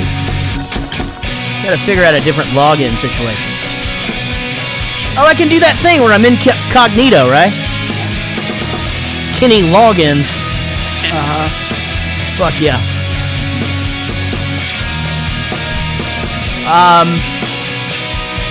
Shoot to babu la lu la lo lo lo li la la la la la yeah. Allie, get on your bed. Allie, get on your bed. Get on your bed. Allie. Oh, thank you. Let him take that fucking box home. It's gonna kill me. Okay, yeah, it's the whole thing. Well, I was trying to get fucking angry before we start the thing. Oh man! All right, we gotta get back. Anything. We gotta get to this shit. You can't hear anything? No, I mean I can now, but I can't hear. Oh, any of that shit? Yeah. How are your cookies and chips? I wish, Brunch. for some reason, I feel like you should have said that in a British accent. We didn't eat dinner. Like cookies and chips. We fucking forgot. How are your cookies and chips, mate? I just realized we fucking forgot. I should have brought you some pizza. I usually don't eat dinner, but I try to make sure that my wife and child do. Hopefully he ate. Oh yeah, we dumped him at grandma's. He fucking ate. Oh yeah. Yeah. All right, let's get into this movie, Forrest Gump, Jonathan. Hello. My name's Forrest Gump.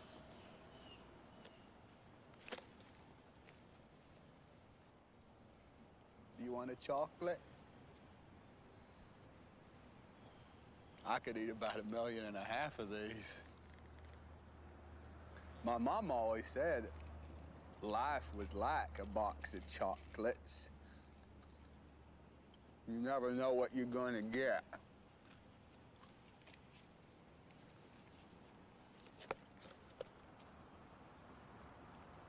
Those must be comfortable shoes. I'll bet you could walk all day in shoes like that and not feel a thing. I wish I had shoes like that. My feet hurt. Mom always said there's an awful lot you can tell about a person by their shoes.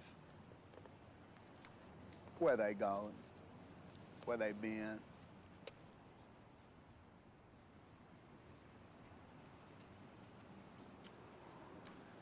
I've worn lots of shoes.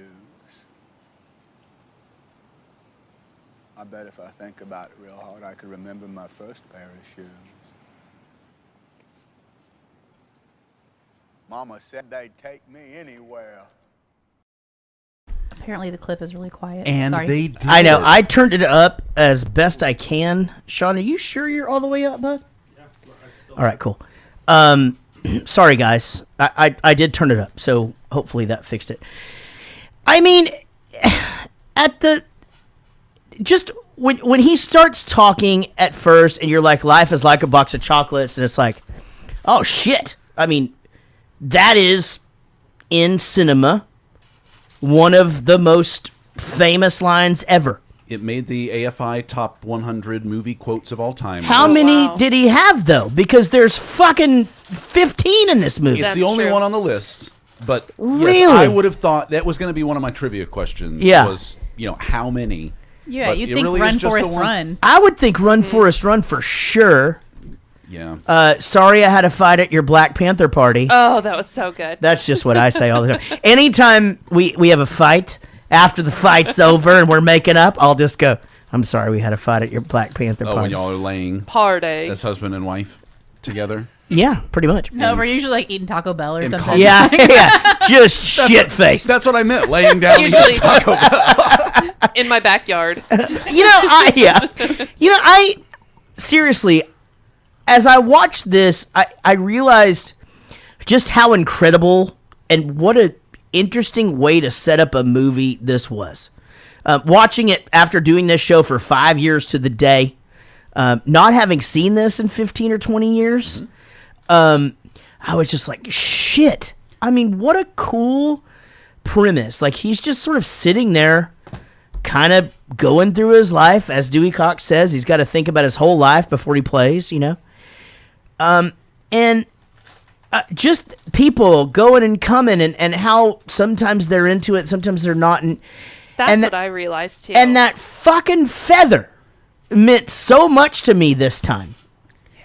Because I just don't know that I really got it or how important it was, when I saw this as a younger adult. Just like you, I hadn't seen this. I've seen it multiple times. Like I said, this was a huge deal when this movie came out.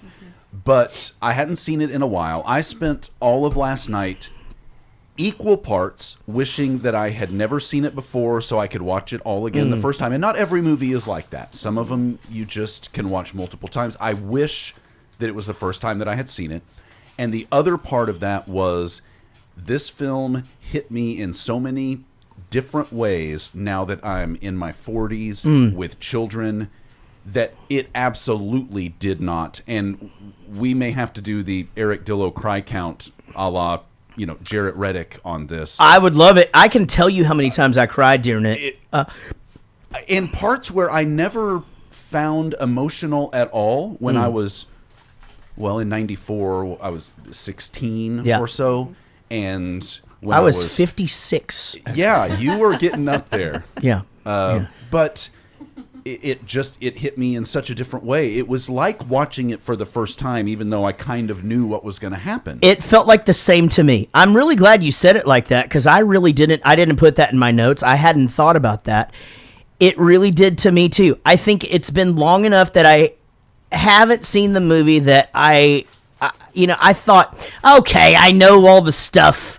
He runs, and then there's the thing, and he meets JFK, and they had first, this is when they first figured out CGI. It was a really big deal. That was cool. Yeah, that was big. And it was really cool, and I just remember talking about that scene later.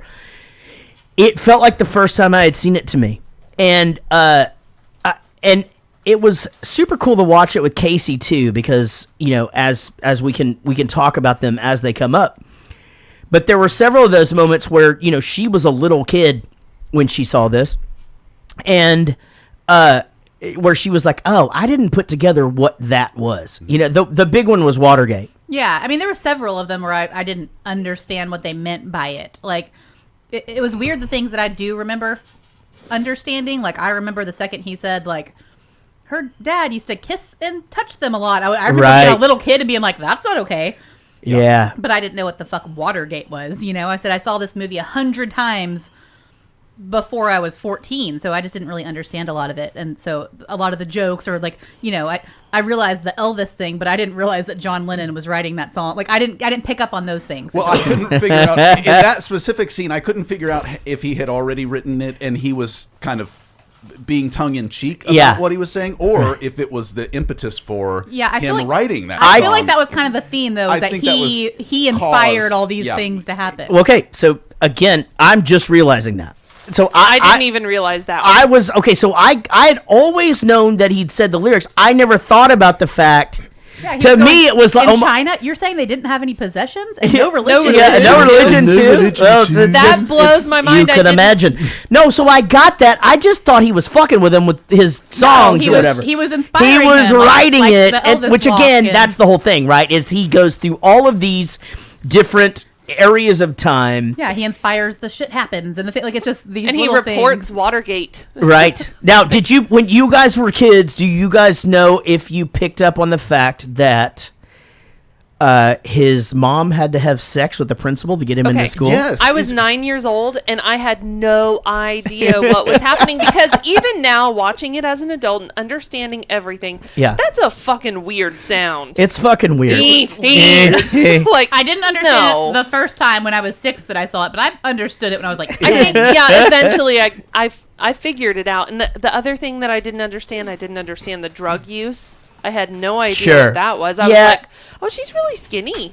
When he walks out and goes, boy, your mama sure does care about your schooling. Yeah, and you don't talk much, do you? The little boy looks like he's about to crack. Like this time, right before he starts doing that sound, it looks like he's about to start laughing. We actually considered, I said, you know what? Like, I bet we could watch this with Everett, because I watched this movie at his age. We don't censor him a ton. We let him kind of listen to music and things like that and not make it a big deal, because I think there's something to that too. But to each their own. I was like, I don't think he'd understand a lot of the things, but at the same time, he's a little bit more perceptive than I was, so we didn't. But I think we could have. I think now watching it, I would have been like, okay, cover your eyes, and that. I thought about that today, because I was 9 when I saw this movie. Yeah, and my kid's almost 8. Eric, have you ever made that sound? So you think that's how it sounds when I'm... Wait, so your kid's gonna go to public school? When I'm putting on the full mount and you think it's... You freaking did it. Roadhouse. Yeah, but she was 86, so it's just a little different when it's the female principal and is older. Oh, is it now? That's kind of the thing, though, that sets it all up, right, is the Elvis thing, where it's just like, he's just up there with somebody with a guitar. I forgot that Elvis was even in this movie. Right, I had remembered that he was in it, but I didn't remember that the fucking silly dance that he does, which now seems silly. Before he was just shaking his hips and shit. Yeah, what's that crazy little walk you're doing? He's fucking making fun of a kid with leg braces on. Then the mom goes, "This is not for children's eyes." Like, but I'm the one who showed him. Guys, this is fucking crazy. So my brother had those things. Oh yeah, he had those fucking leg braces. The thing that sucks is he's 5 years older than me.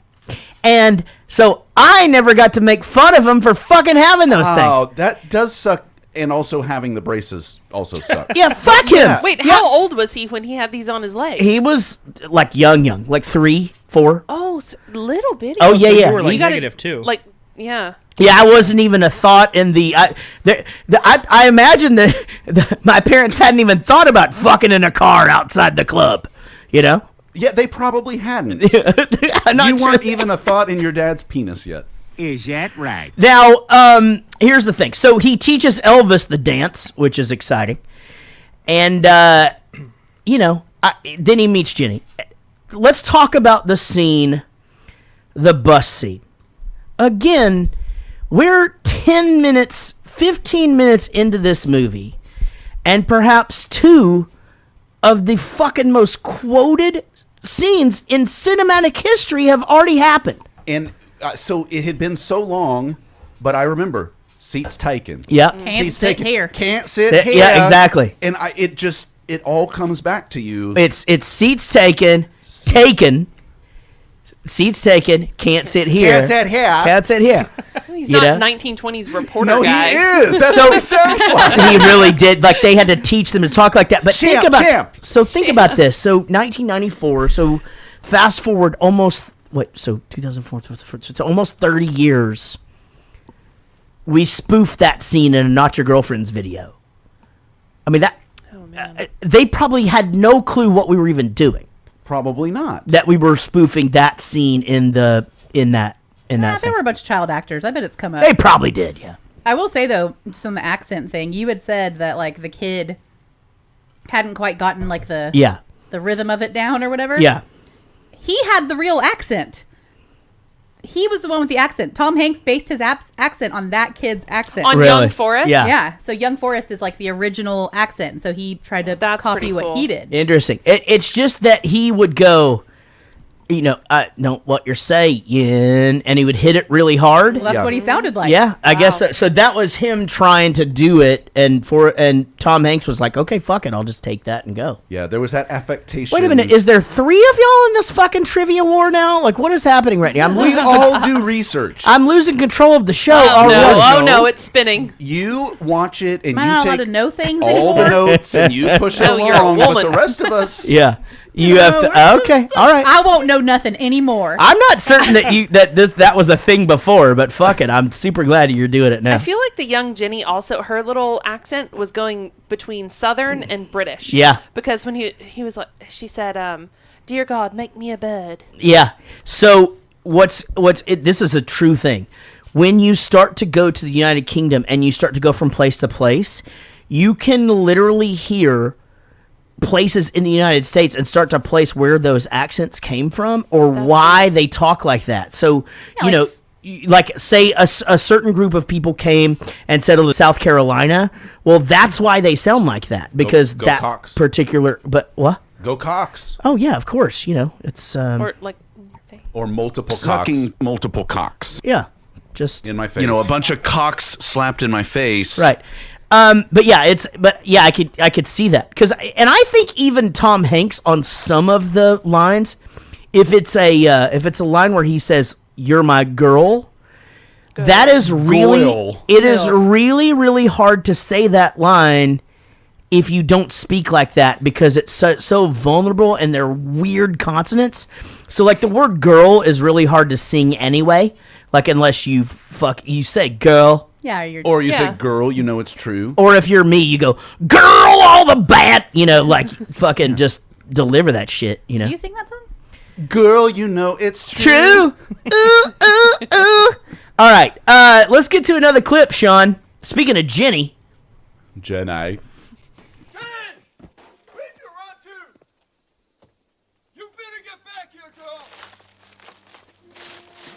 Where you at?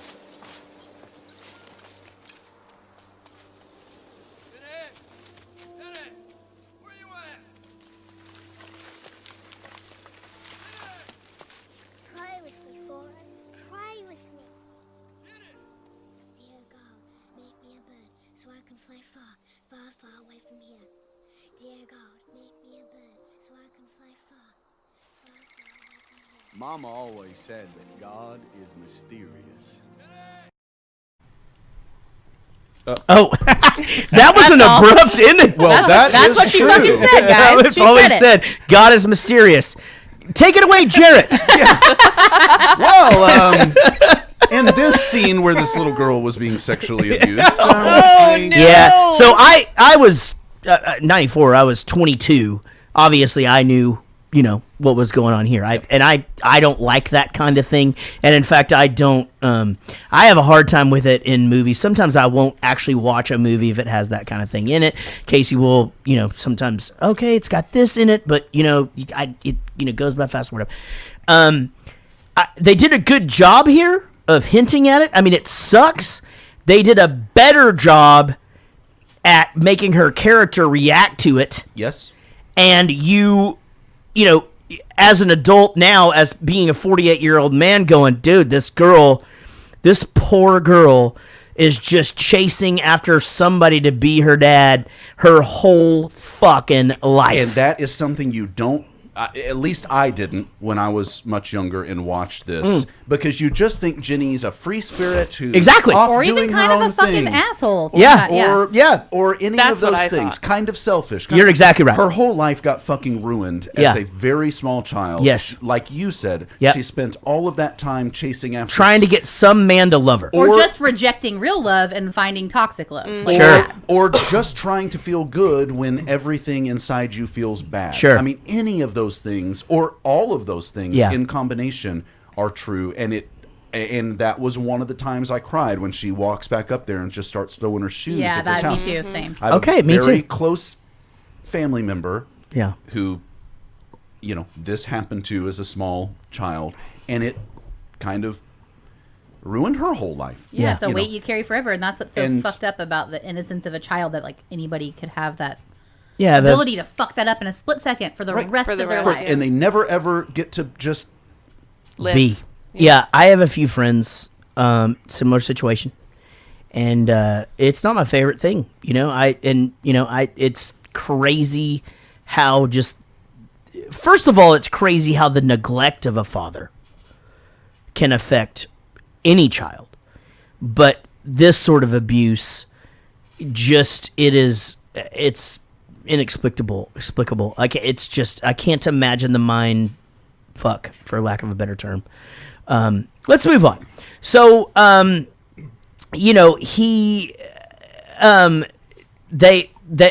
fucking run, Forrest, run thing happens, right?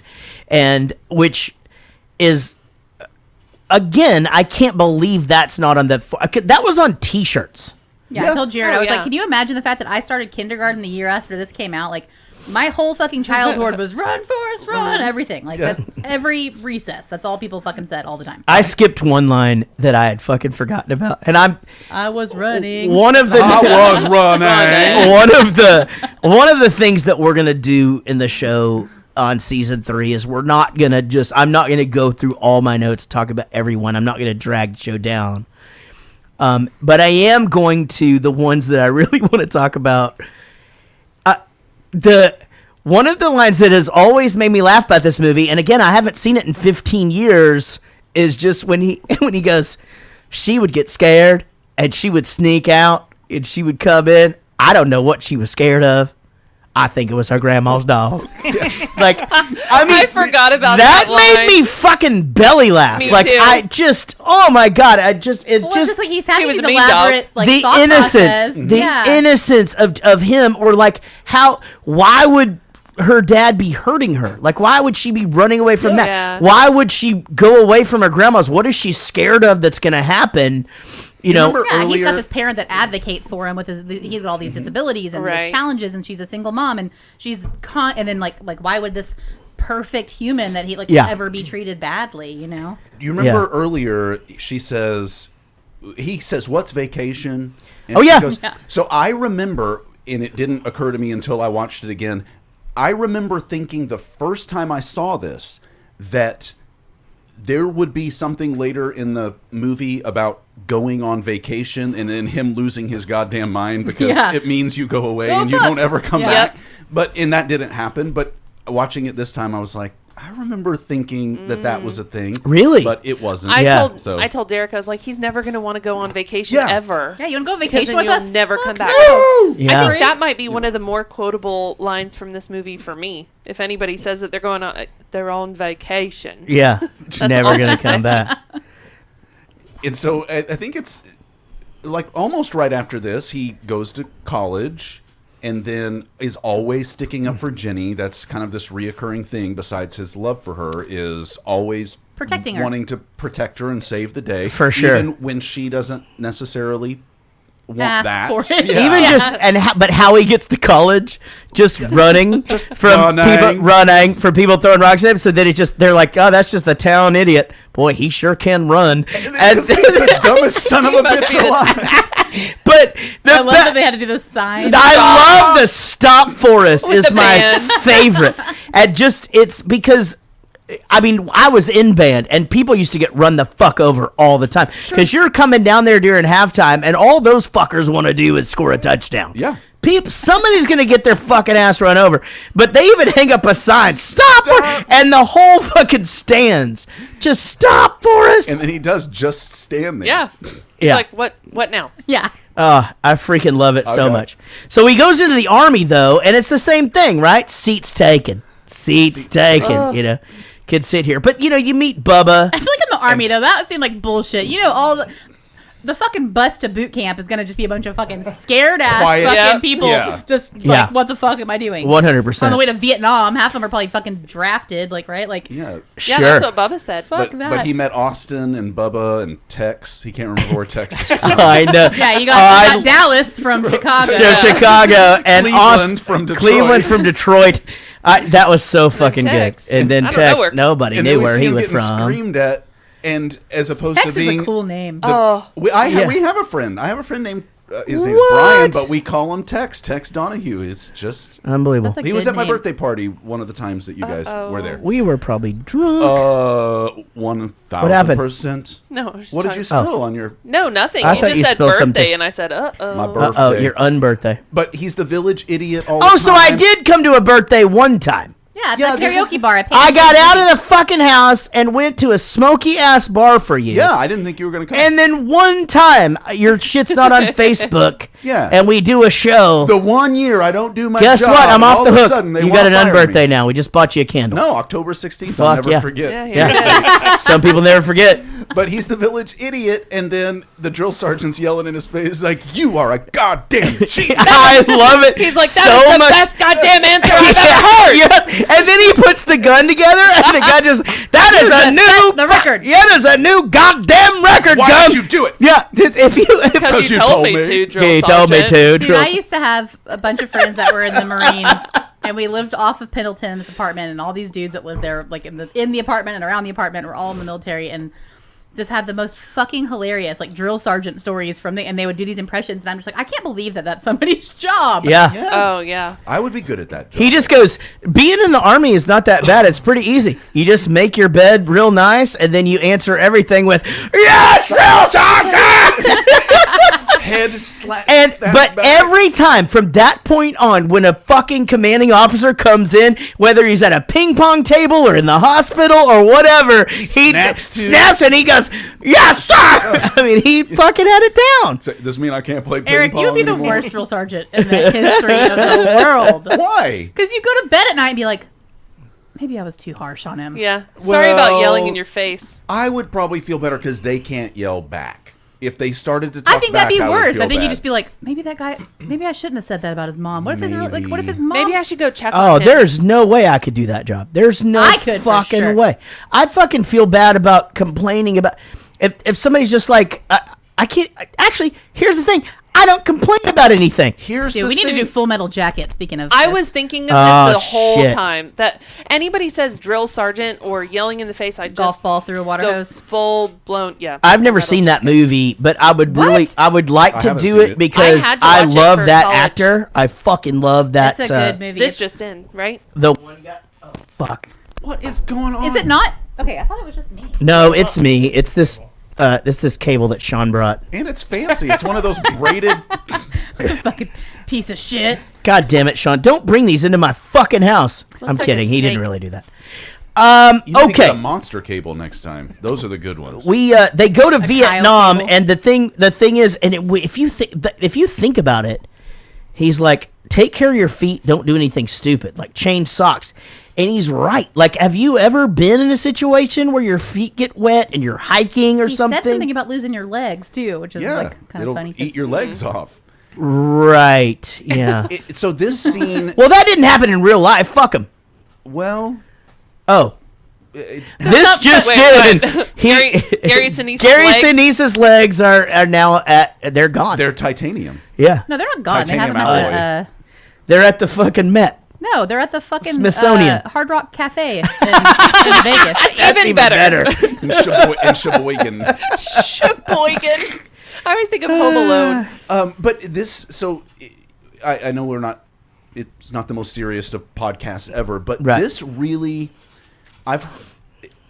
so he gets on that bus, right? He meets Bubba, who's kind of also slow. Forrest is slow. A lot of these guys, and we kind of forget that in the hierarchy of the Army and the specific jobs that are available, radar techs and all of these different things, that just infantry ground troop guys often had no idea what was about to happen to them. I mean, you can never prepare for what war will be like, but these guys were oftentimes borderline, right on the edge of that IQ.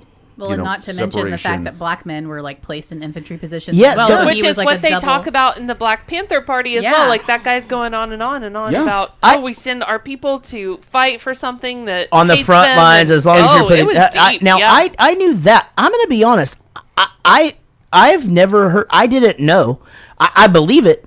I didn't know that they would put like low IQ people and then just send them in, and I think you're right, because you show them where the trigger is, and that's all they need to know. It's just kind of you need people in a situation like that, and it's probably different now. Vietnam was different. You need people who will move forward when you tell them to move forward, who will move backwards. And do you feel like that it was like that before? Do you think when they stormed the beach at Normandy and shit like that, 100%, was it? because think about like anybody who has, let's say, more sense than that, which sounds awful, but they start to question authority or question what they're supposed to do, and a lot of these guys didn't. By the way, no offense to anybody who's done any of this. It's not about that. Yeah, it's not at all. No, because some people do choose this also. Yes. Right? I mean, he chose it.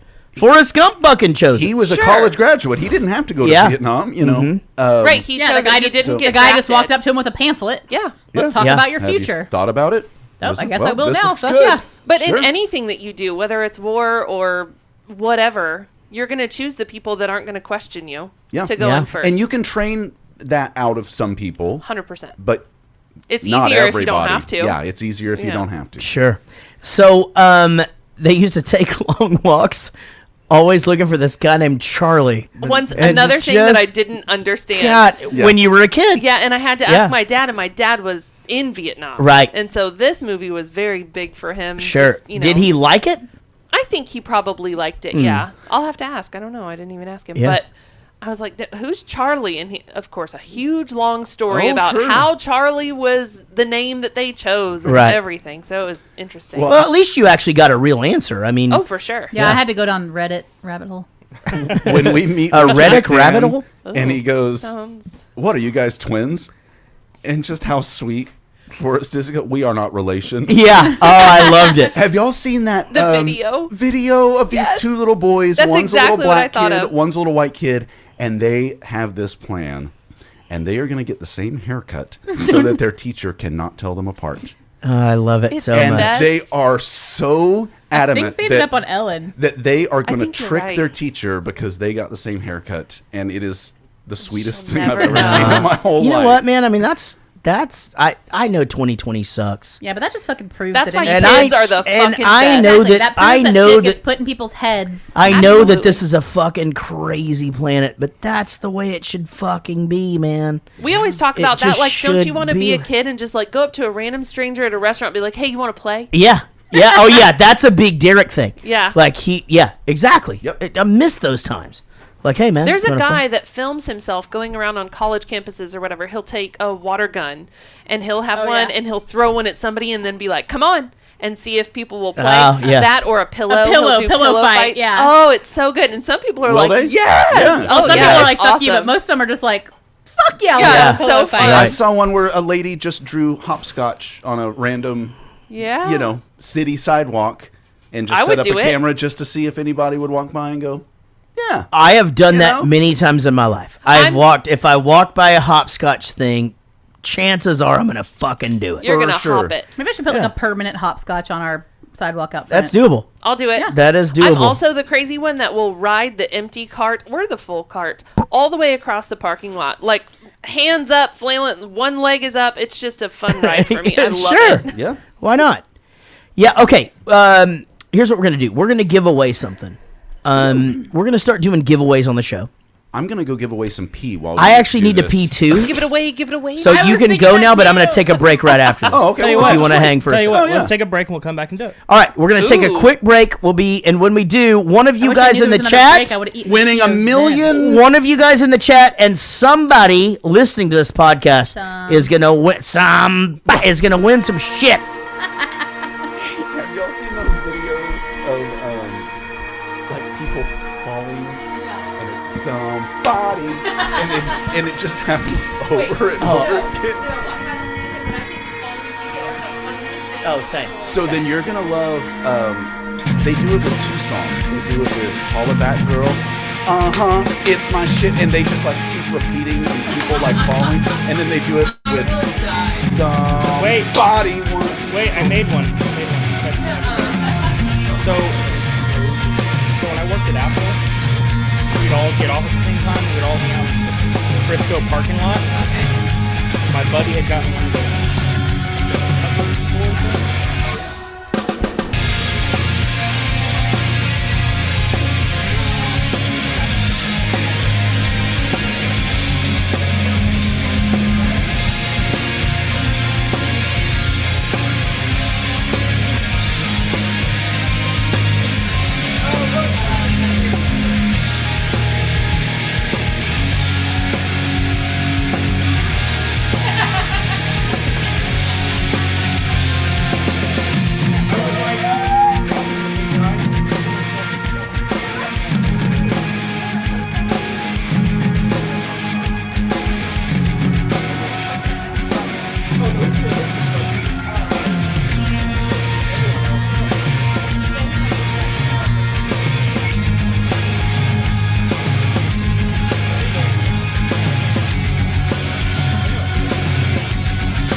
I don't even. Or let Casey go. Yeah. Yeah, I'm always We watching can have it. a dedicated. I can see the You guys, come on. Yeah, right. Remember that time I told them I was going to stay and watch a set and I didn't? You told the spin doctors that? Yeah, that did happen. Is Jarrett supposed to say Sean? Yeah, what? I just saw that. Okay. Sean. What'd I do? Your avatar is mine. Oh, I know, because we're on the same thing. We're going to figure that out next week. Y'all are on the Do same you want cycle? Eric's banana picture? No, I think we're going to have to. I think I'm going to have to somehow sign out. No, just go to incognito. I think if I. Okay, never mind. It'll be fine. Hey, let's give something away. Yeah. So here's the deal, Eric. Oh, yeah. We have all this new merch. We have all this old merch. And people need to win some shit. Those Jarrett and Eric and Casey and Sean shirts are about to be collector's items. Ooh, they're vintage. Oh, that's right, because there's no Amy. Because we're going to have... Or anything... Let's get Amy to sign and Amy on all anything with a maybe caricature. I'm gonna buy one of those and then just like put white tape in my name. Amy, Hey. when we did the live shows at Lava Cantina, is that the first time you've ever autographed something? Remember you had to autograph I the... didn't autograph anything. Yes, you did. You autographed the big Jarrett Goes to the Movies thing. I didn't do that. Nope. I don't think that happened, babe. Oh, that's because you guys... It did! No, we did that one time, I remember. No, I swear to God, I will have Ian take a photo of it and send it to you. No, we had Bre- talked about breakfast. adding her on the thingy, but I don't think... She signed it. Breakfast Club, we signed it. Yeah, Jarrett. She fucking signed She it. wasn't... I just feel like On the- Amy would Okay, know. let's give away something. Here's the thing. So, I'm going to give away a prize Bar to... tabs that night. I have the wheel thing. We just gotta find something. I know, I got it. Mike Florida, who is going to be who's going to be on the chat and win tonight. Now, Mike Florida, what does he need to do? Nothing. I just gotta spin the Okay, wheel. he's going to spin the wheel here in just a second. I love that there's Now, a wheel. if you're listening, which most people are, there's thousands of people listening and like 14 people watching. Yeah. But you can go back and watch this if you want. But we're going to spin a wheel. We're going to spin a fucking wheel. Right. Bring it in. Right. So Mike Florida Hey, is going Hannah. to win a prize. Now, if you are listening to this and you would like to win a prize, here's all you have to do. Anyone, all new supporters of our Patreon, and again, I realize it's going to cost you. You can come in at $1, right? Or 5. Or 5. All new supporters in this for this week until next week are entered into a contest, a drawing, and we're going to send you 2 spins of the wheel. So Mike Florida's going to get 1 spin of the wheel right now. You go support us $1, $5, $10, or whatever. And you What get if they- 2 spins. What if they sign up right now? No, If I they're- can't, I don't have time for this. Relax. But over the course of the week that this is out, if you become a new supporter, I'm sorry, old supporters, I'll get to you guys. Can we just try to build the New show a little bit? supporters, yeah, right, Eric? Can you just give us that? Give us a fucking minute to build the Just show. Give us 2 years tops. 2 years, And then we and are then on y'all you are getting the guys. prizes. Yes. That's it. That's all it. the stuff. I'm kidding. We're gonna a week. Sure. Next week, an existing Patreon supporter will win. Yeah. This week, we're giving it away to a new supporter. They're going to get 2 spins of the wheel. Now, here we go. Mike Florida, here comes your spin. Well, are there any bad prizes on there? Oh, Or is they're it all good fucking stuff? great. They're all fucking Oh, great. that's a good question It's not though. like a Like kid maybe one there's kick in one the little nuts. slice that's Yeah. like own a Right. cat. Roadhouse. All right, here we go. We're spinning. Does it have sound? No, there's no sound on this. Oh, shit. Well, we can... Well, we can... Oh. It is... The Back to the Future logo team. Back to the Future logo team! All right! You won! You won a Back to the... All right, so, Mike Florida, please email us at Jared Goes to the Movies at gmail.com. Just listen to the end of this. Not this. Right here. At Jared Goes to the Movies at gmail.com. Do that, okay? All right, guys. Next time, or next week, we will give away some more shit. So if you're on the live stream, We will give you some shit. Okay, no, that was really good. I felt like we were the Beastie Boys for a second. Don't stop. Tell me. Okay, stop. Go wow. Dude, step around and it'll be pow. Ow. So pow. Profile. Sean, hit the next clip before we lose everybody. You know why we a good partnership for us? Because we be watching out for one another. Like brothers and stuff. Hey, Forrest, something I've been thinking about. I got a very important question to ask you. How would you like to go into the shrimping business with me? Okay. Man, I tell you what, I got it all figured out too. So many pounds of shrimp to pay off the boat. So many pounds for gas. We can just live right on the boat. We ain't got to pay no rent. I'll be the captain. We can just work it together. Split everything right down the middle. Man, I'm telling you, 50-50. And hey, Forrest, all the shrimp you can eat. That's a fine idea. Bubba did have a fine idea. Did you know that the actor who plays Bubba was Michael T. whatever his name is, something? Jordan. Michael T. Washington? Michael T. something. He is Michael That's T. Michael C. Hall, and that's Dexter. Michael Anthony Hall? He is the same guy who pops open Forrest's Dr. Pepper in the White House scene in the All-American. That's cool. Thing. That's weird. Not the same. It's not the same character in the show. It's just they needed a guy to come open the thing. So, hey, you're around. That's kind of cool. Come open this dude's Dr. Pepper. Yeah. Okay. All right. Well, you know, sure. Here's the deal. Yeah. Here's the thing. Go ahead. You can't ask for more tidbits. Right. But when I give them to you, Jarrett, why are you ignoring me? Yeah. Exactly. Yeah. So you need to make up your motherfucking mind. Okay. It is either. I'm listening. It is either. Yeah. You want more interesting tidbits. Sure. And maybe you just didn't find that. Oh, God, this is the hottest gay sex I've ever had. Or do I want more? That there was with this your mom. other hot gay sex I just had. So I want you to participate. I didn't blow that answer off. Yes, you did. I was look around. Listen to me. I was trying. Look around. Look around. I was trying to go. That was Hamilton. Turn around. Every now and then I get a little bit lonely and I see the fucking look in your eye. Remember when I was in the Dan band. When I was in cosmetology school in high school, our teachers would let us, like, everybody would every week could pick, like, they could make their own mix CD and we could play it as long as it was relatively clean, little whatever. And a friend of mine, everybody would be like, oh fuck, it's her turn, because she would just make like 19 tracks of that song, and it was not against the rules. So it'd be the entire day. But so the Bonnie Tyler version. you'd zone out, then all of a sudden you zone back in and turn. You're like, it's been fucking 4 hours. Yeah. Yeah. There is a what's his name? John C. Riley. No, the comedian. Mellencamp. Come on. McClaney. Tesh. What's the comedian's name? Stand-up comedian. He's Waters. okay. Let's move on. John. All right. So John. So this McCain, you were saying John McCain. there are three distinct things that happen during this between this scene that that we just watched and the one that we're gonna hear next.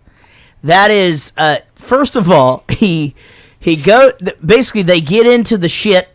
And he goes back in to get Bubba, and every time he would go in to get Bubba, someone else would be just saying, "Hey, Forrest, help me," and he'd carry them around. And so Casey had already commented on how he would say that he, as a narrator, he would go, "blah blah blah," and then it would actually happen. And this is the best one. Because he goes, and I'm carrying him out of there, and then it's like something just up and bit me. Oh, something bit me! Yes. And it's so great. Yeah. You know, and I mean, just what he's doing there, and again, I don't know if it goes back to what you guys were saying earlier, but Sorry, I gotta go get Shawnee Bass. he's got one fucking job, and that's what he's doing, and he's going there, and he's dragging these people out, and he's shot in the buttocks. So he is. I was thinking of your child for certain parts of this because you call him literal Everett. Yeah. Oh my exactly. God. And so I think it's right. So he gets shot in the butt. Yeah. Buttocks. And he learns to play ping pong while he's in the infirmary. Yes, he does. And they say, the guy says, don't take your eye off the ball.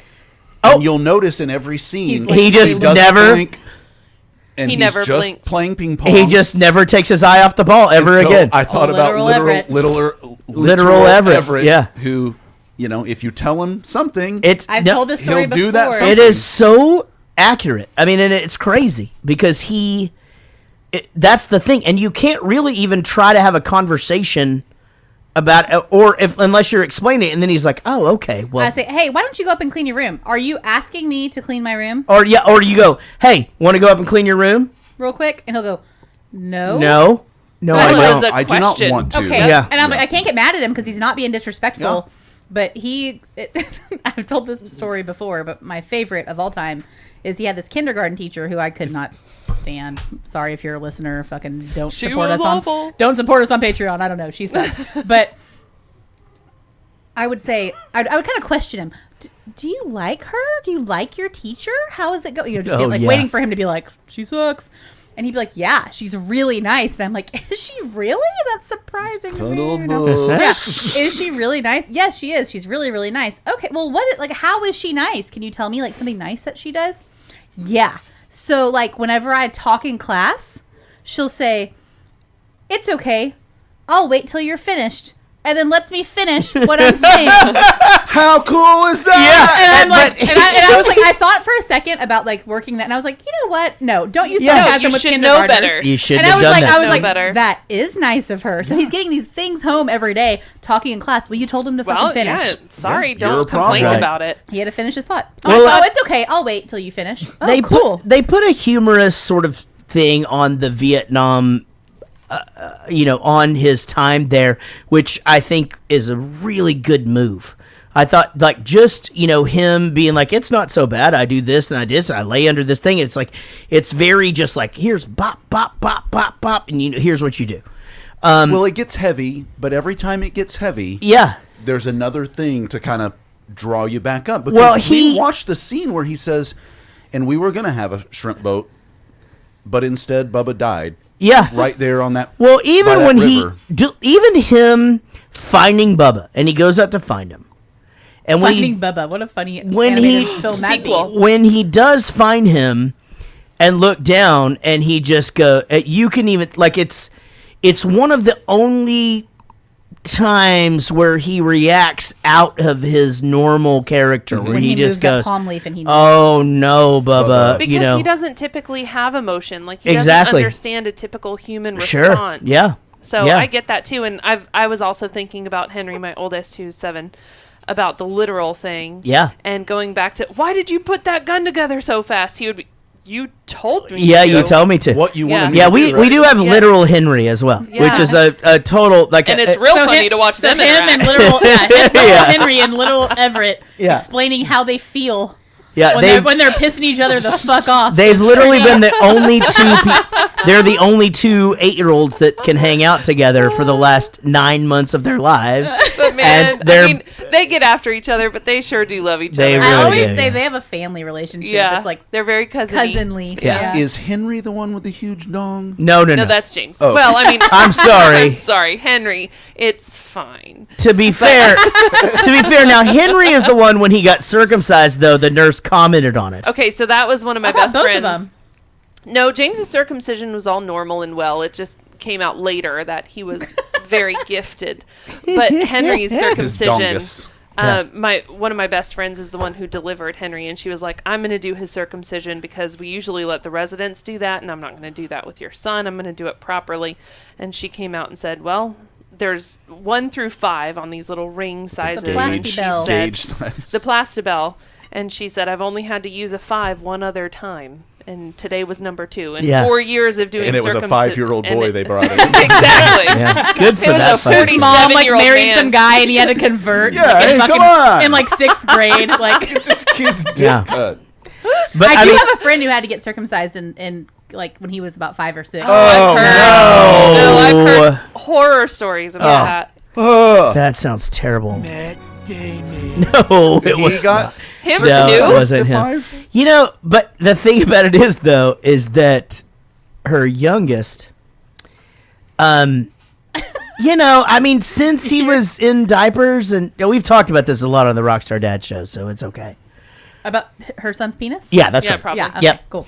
That thing is crazy. I mean, that's it. That's it. I mean, And he's so small. He's like a tiny, he's tiny a tiny child. little He's guy. very skinny, and he'll just go out like all the kids and all the boys know at my house during the summertime. You get out of the pool and you can just walk to the side of the house. That's like the potty area, except Jarrett. But my son will get out and he'll go to the side. Roadhouse. He'll take it up and then out and over and then pee, and then he'll walk back to the pool, and it's still out. still touching his belly button. I mean, but he's pulled up his entire bathing suit. Is it weird for me to say? No, it is. All of it's weird. I would like to see your. No, I'm not going to No, say no, because because it'll end up on It is weird. He was ready. He's it'll like, end up on the "Ugh."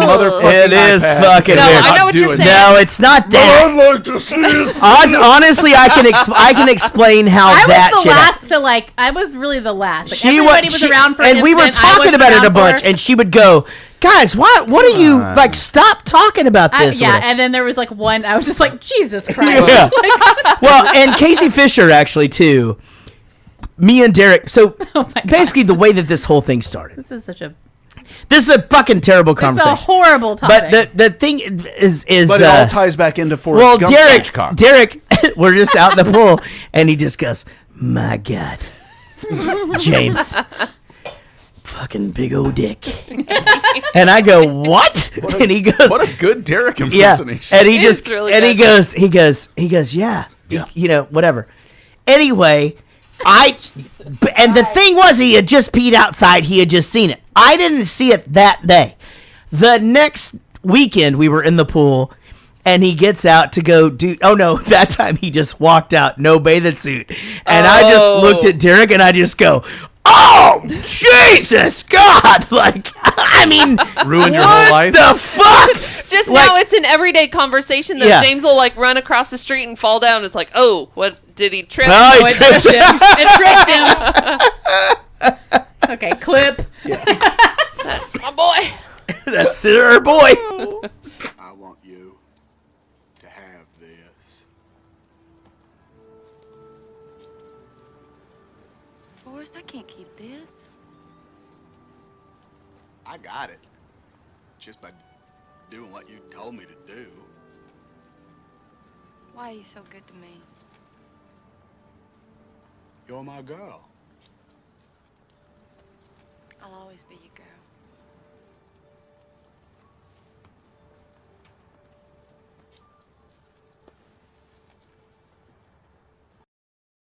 So an underrated line here, and one that I use a lot, is when he goes, "Well, I think maybe you should go back to Greenbow, Alabama." Same. No, same. that's some shit I've said always. Yeah. Yes, 100%. And I don't. I mean, why would that ever come up in normal everyday conversation? Yeah. I've used that line at least 5 times a year for the last 20 years of my life. I just leave the city out anytime we're going to do something in Alabama, or I've got to, and I'll just be because we're going to blah blah blah Alabama every time. Gulf Shores. Yeah. Yeah. Why don't you run across the street and do this? Why don't you go back to Greenbow, Alabama? Yeah. Yeah. Absolutely. Just gets so much more. Feels good. Or You just just want to hit someone in the face. So apparently, in like all the hippie scenes, they used like people from a fucking Renaissance fair. Yes, they did, because they already had the long hair and the fucking and the bar. look. That makes sense. And they're already fucking dorks. That makes sense when the dudes pull up in the van, because they did not look like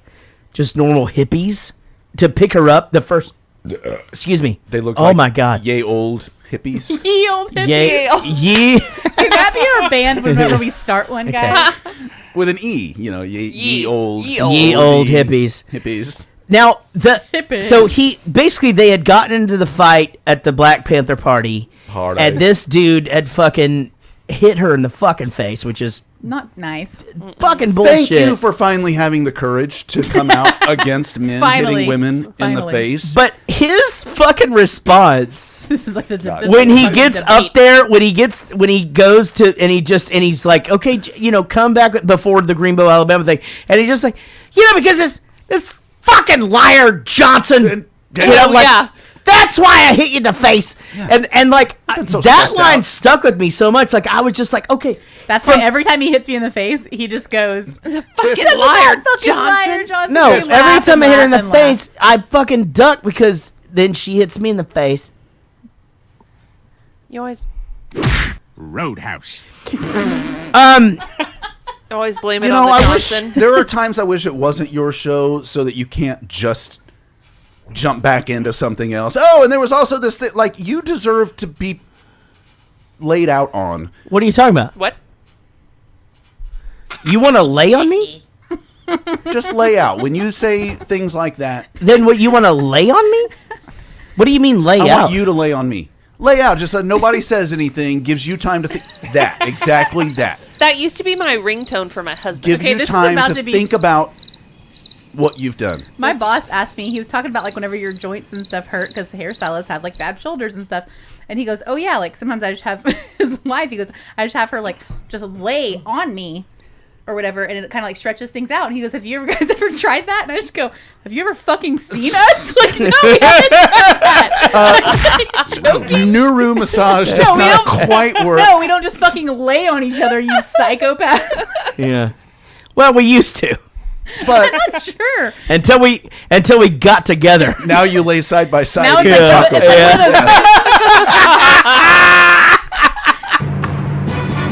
Oh, that was like good. one of those, I love like it so much.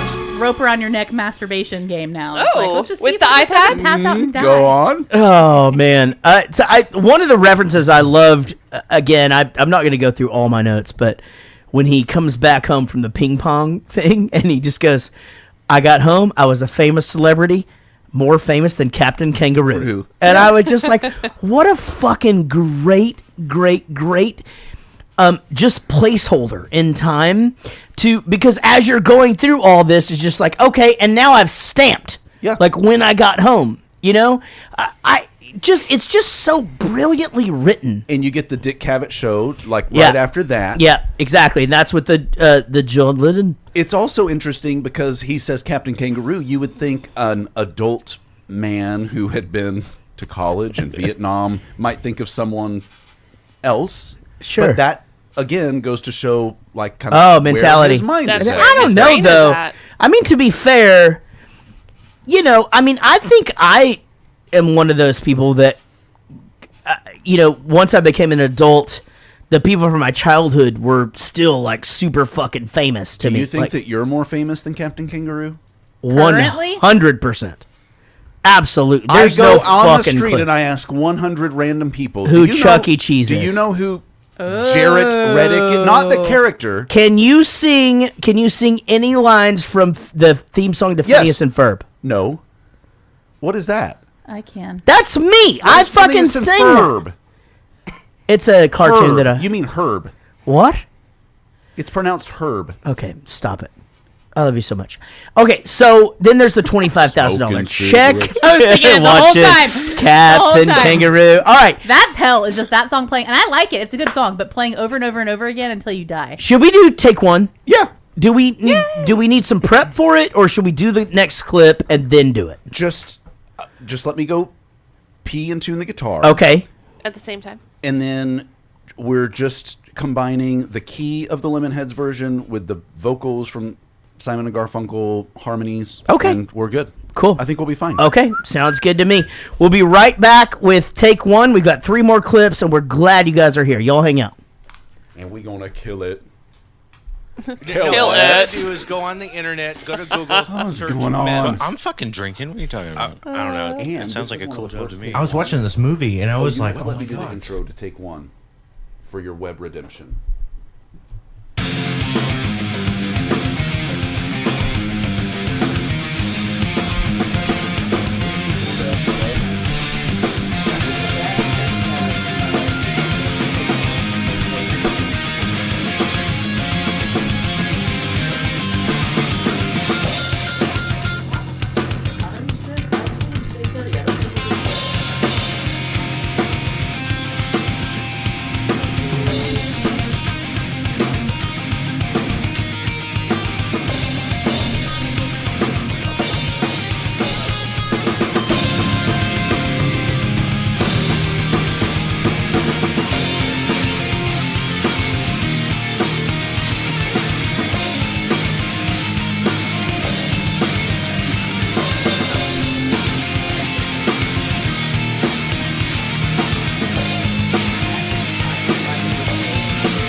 very complicated.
How do you turn this on? Oh, right there. How's it hanging? Well, at least it's just bruh, because Jack is How does it turn on? Of, like some type of ethnicity that we don't know now. Oh, there it goes. What? No? Oh, put it on there first. He just, Is he Tongan? Nope. Huh? Is he Tongan? Backwards. Do it backwards. Tongan. Yeah. Yeah. Filipino? So that way you can see it. Close. You can move that thing around. They're really, really big and they just they're like Is it working? Hold the button up.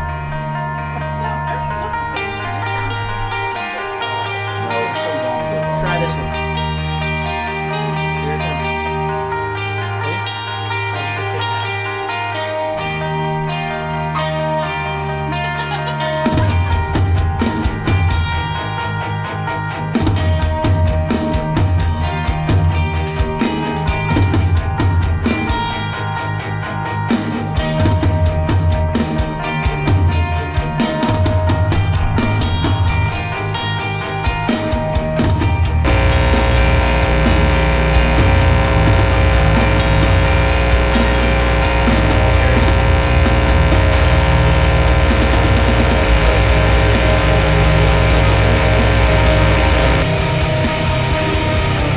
Plugged in yet? Gotta plug it. It's fine. It's fine. Look at this. The whole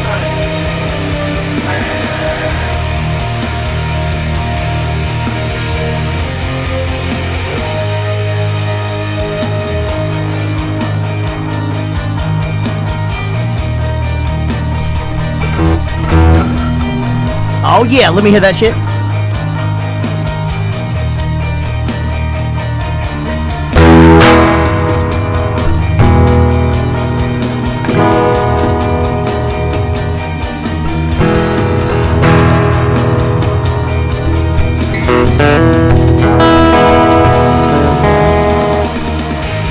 Eric, play for me, bud.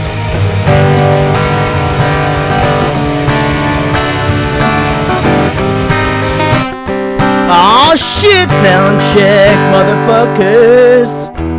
All you motherfuckers sound checking. Besides seeing you guys, and besides being back on the show, you know, in person, this was what I was most looking forward to because yeah, we did get to do a take one Stage It show. Yeah. We did about 7 or 8 songs, and that was really fun. You got to break out the kazoo and that's right. All that Yep. good stuff. I'm going to leave that put up.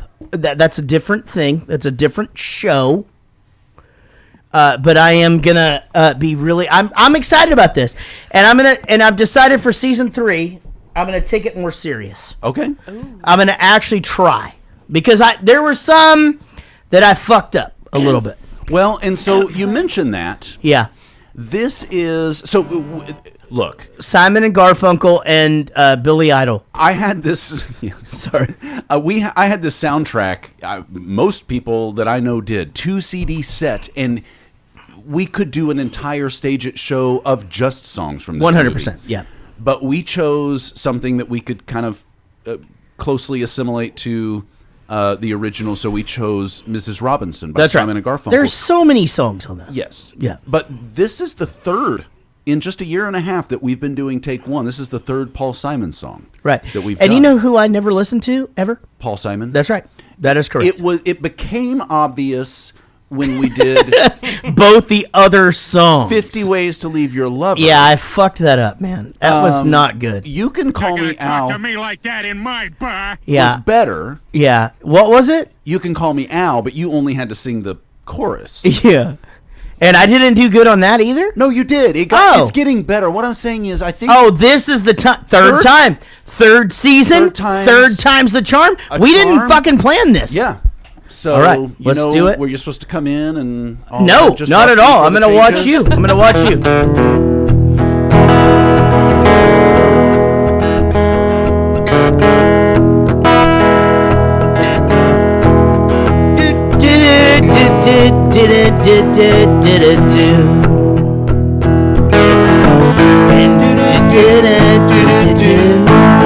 I got it.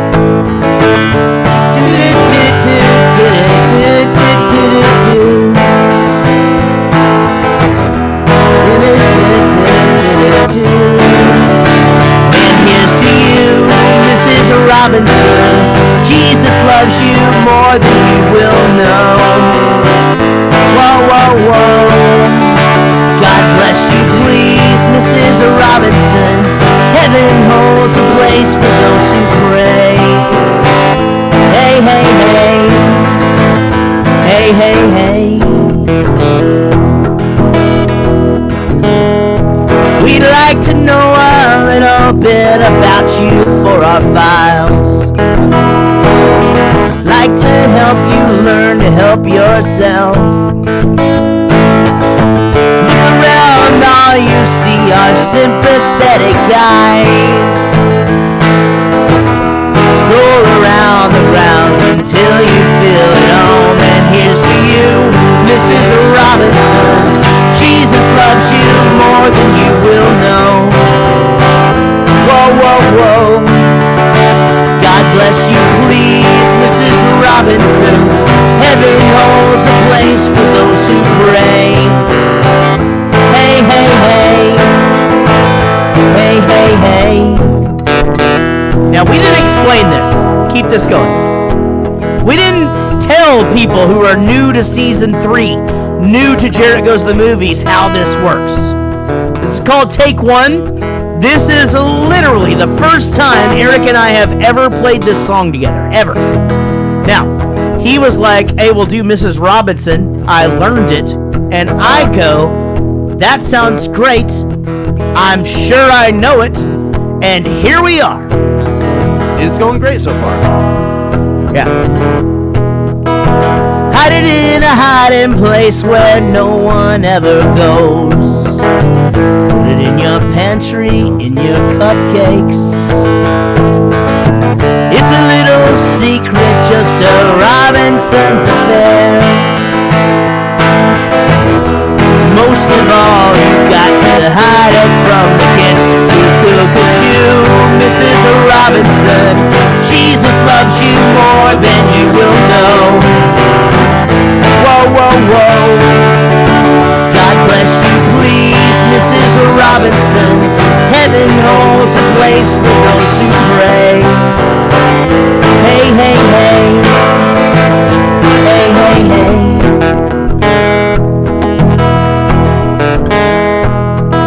Sitting on a sofa on a Sunday afternoon. Going to the candidates debate. Laugh about it, shout about it when you've got to choose. Every way you look at this, you lose.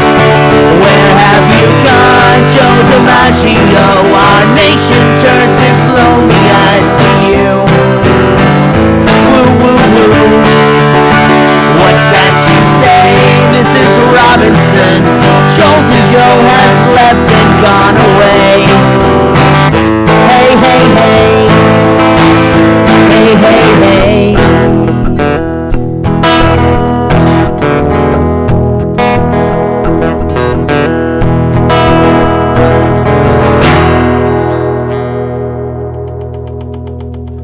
Oh shit! That was so good. Thank you. That was awesome, dude. I love it. All right, can I unplug this? You can now. All right. That was awesome, man. Yeah. Dude, Okay, now do walk like a man. Walk like a man. No, because when I do that, y'all fucking put a goat on the screen, and it's embarrassing. But Nobody knows that. But you know why we did that. Clip. It's super fucking embarrassing, and I fucking, Oh, good for you! No, but Biola Battery's entire shrimping industry has fallen victim to Carmen and has been left in utter ruin. Speaking with local officials, this reporter has learned, in fact, only one shrimping boat actually survived the storm. Louise, that's forced. After that, shrimping was easy. But since people still needed them shrimps for shrimp cocktails and barbecues and all, we were the only boat left standing. Bubba Gump Shrimp's what they got. We got a whole bunch of boats, 12 Jennies, big old warehouse. We even have hats that say Bubba Gump on them. Bubba Gump Shrimp. It's a household name. Hold on there, boy. Are you telling me you're the owner of the Bubba Gump Shrimp Corporation? Yes, sir. We got more money than Davy Crockett. Boy, I heard some whoppers in my time, but that tops them all. We were sitting next to a millionaire.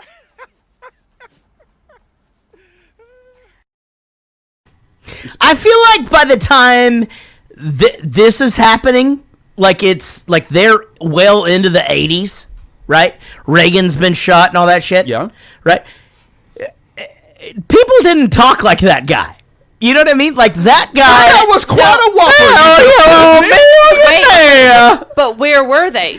Well, they're in the South. They're in Charles or Savannah. So I think they might. I don't know if that's a thing, man. It's I mean that guy. Oh well, that guy kind of looks like Mr. Peanut with like a monocle.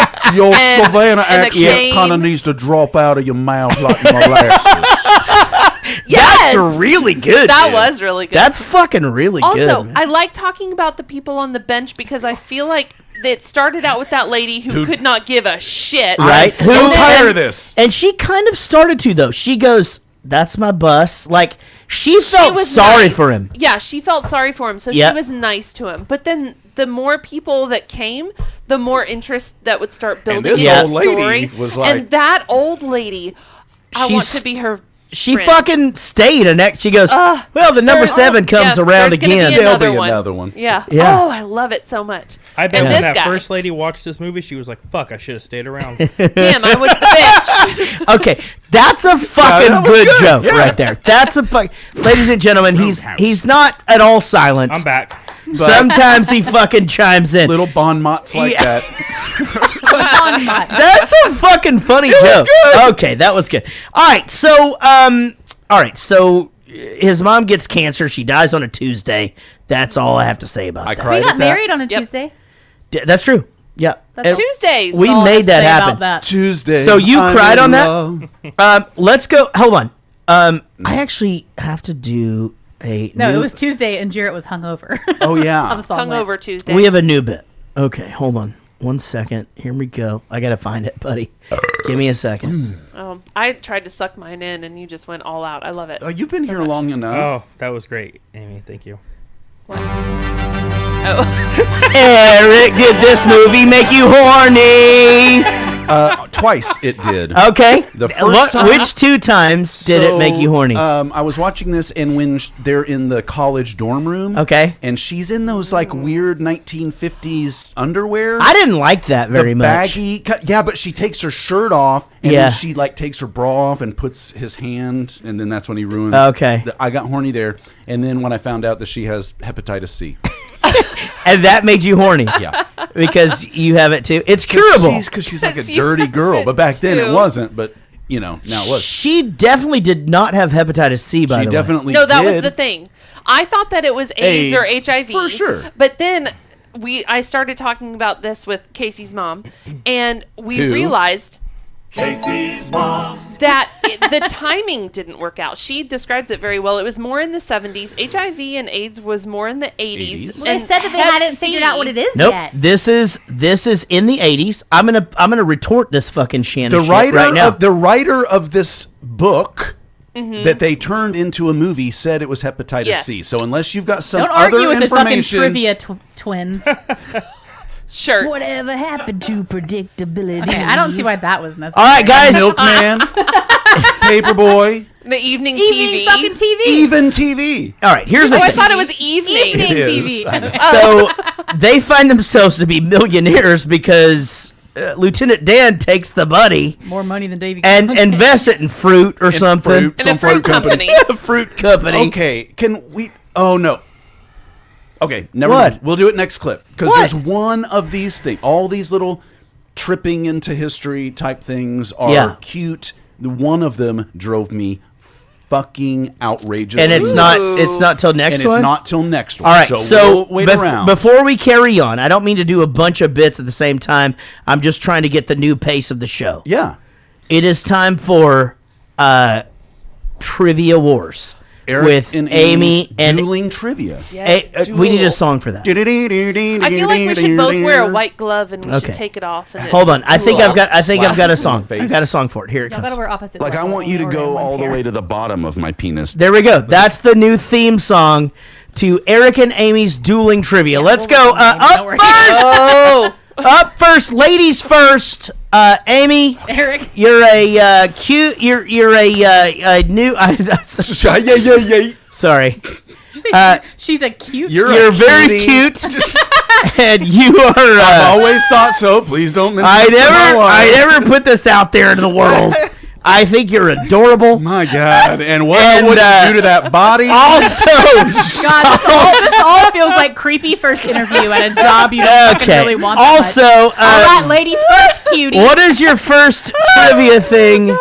well, now Cutie okay. pants. So I have. There's no other male Oh talent God, I here. feel like that's really similar to Sweet Cheeks, and I don't know how to do Oh that. no! I'm not going to be cleaning your kitchen. Yeah, but if cutie pants Ooh, okay, sticks, that so would be me. here's the thing. I have a few. No, do you just want? one.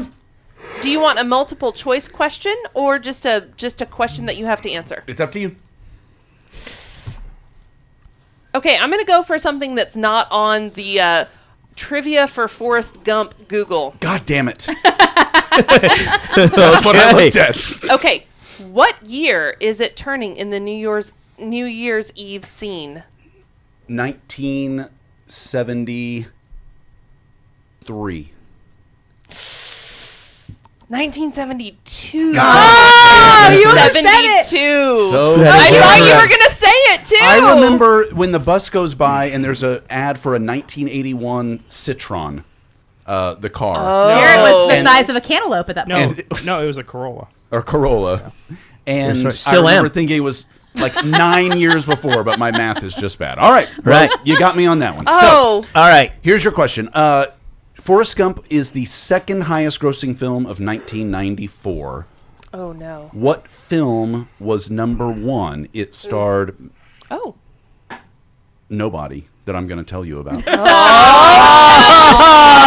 Oh, that is mean. I had a glimmer of hope. Yeah, I was gonna fucking help her. I'll give you some hope. Okay. What animated movie was number one?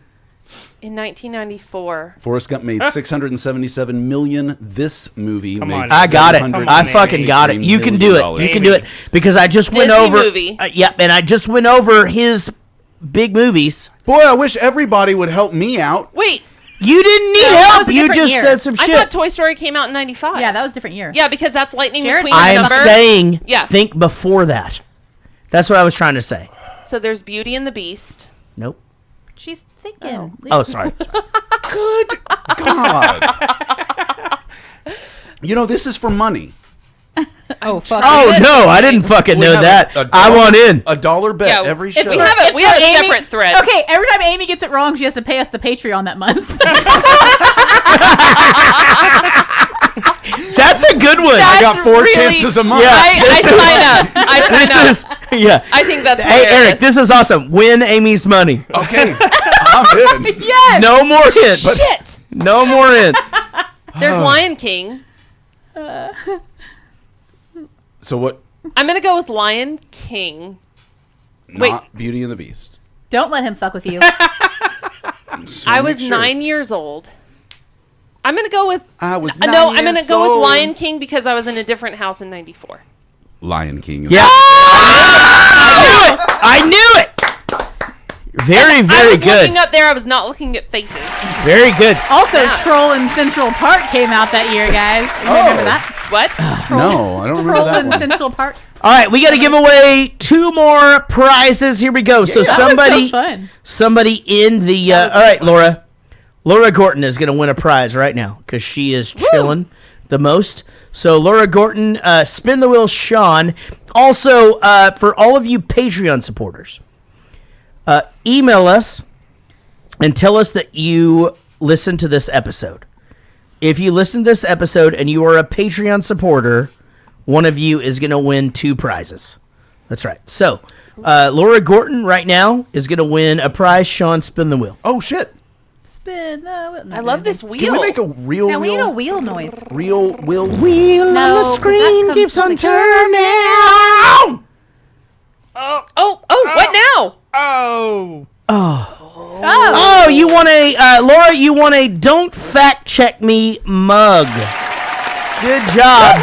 Don't fucking fact check. Email the show. Don't forget, email the show. Tell us that you listened to this episode, and we will send you 2 prizes from the wheel. I So, love a virtual Woohoo. wheel because that's how we always pick food and movies at Amy's Yes. house, and then it picks something, and everybody goes, No, not that. "Do it again." That's Everybody gets a vote as to what to put onto the wheel. That's a good way to process of elimination. that is down to fucking the- accurate because Oh, it'll it's so just good. it'll be like, okay, are we doing Mexican cares, or let's do the this or wheel. whatever? Like, okay, that's fine. We'll just do Yeah. the wheel. Yeah, all right. And nobody ever wants the first one. Yeah.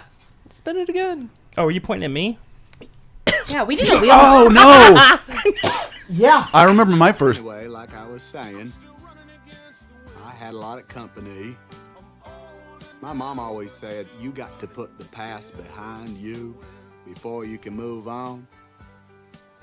And I think that's what my running was all about. I had run for 3 years, 2 months, 14 days, and 16 hours.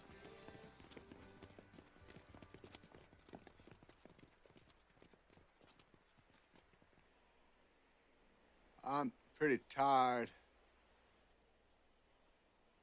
I think I'll go home now.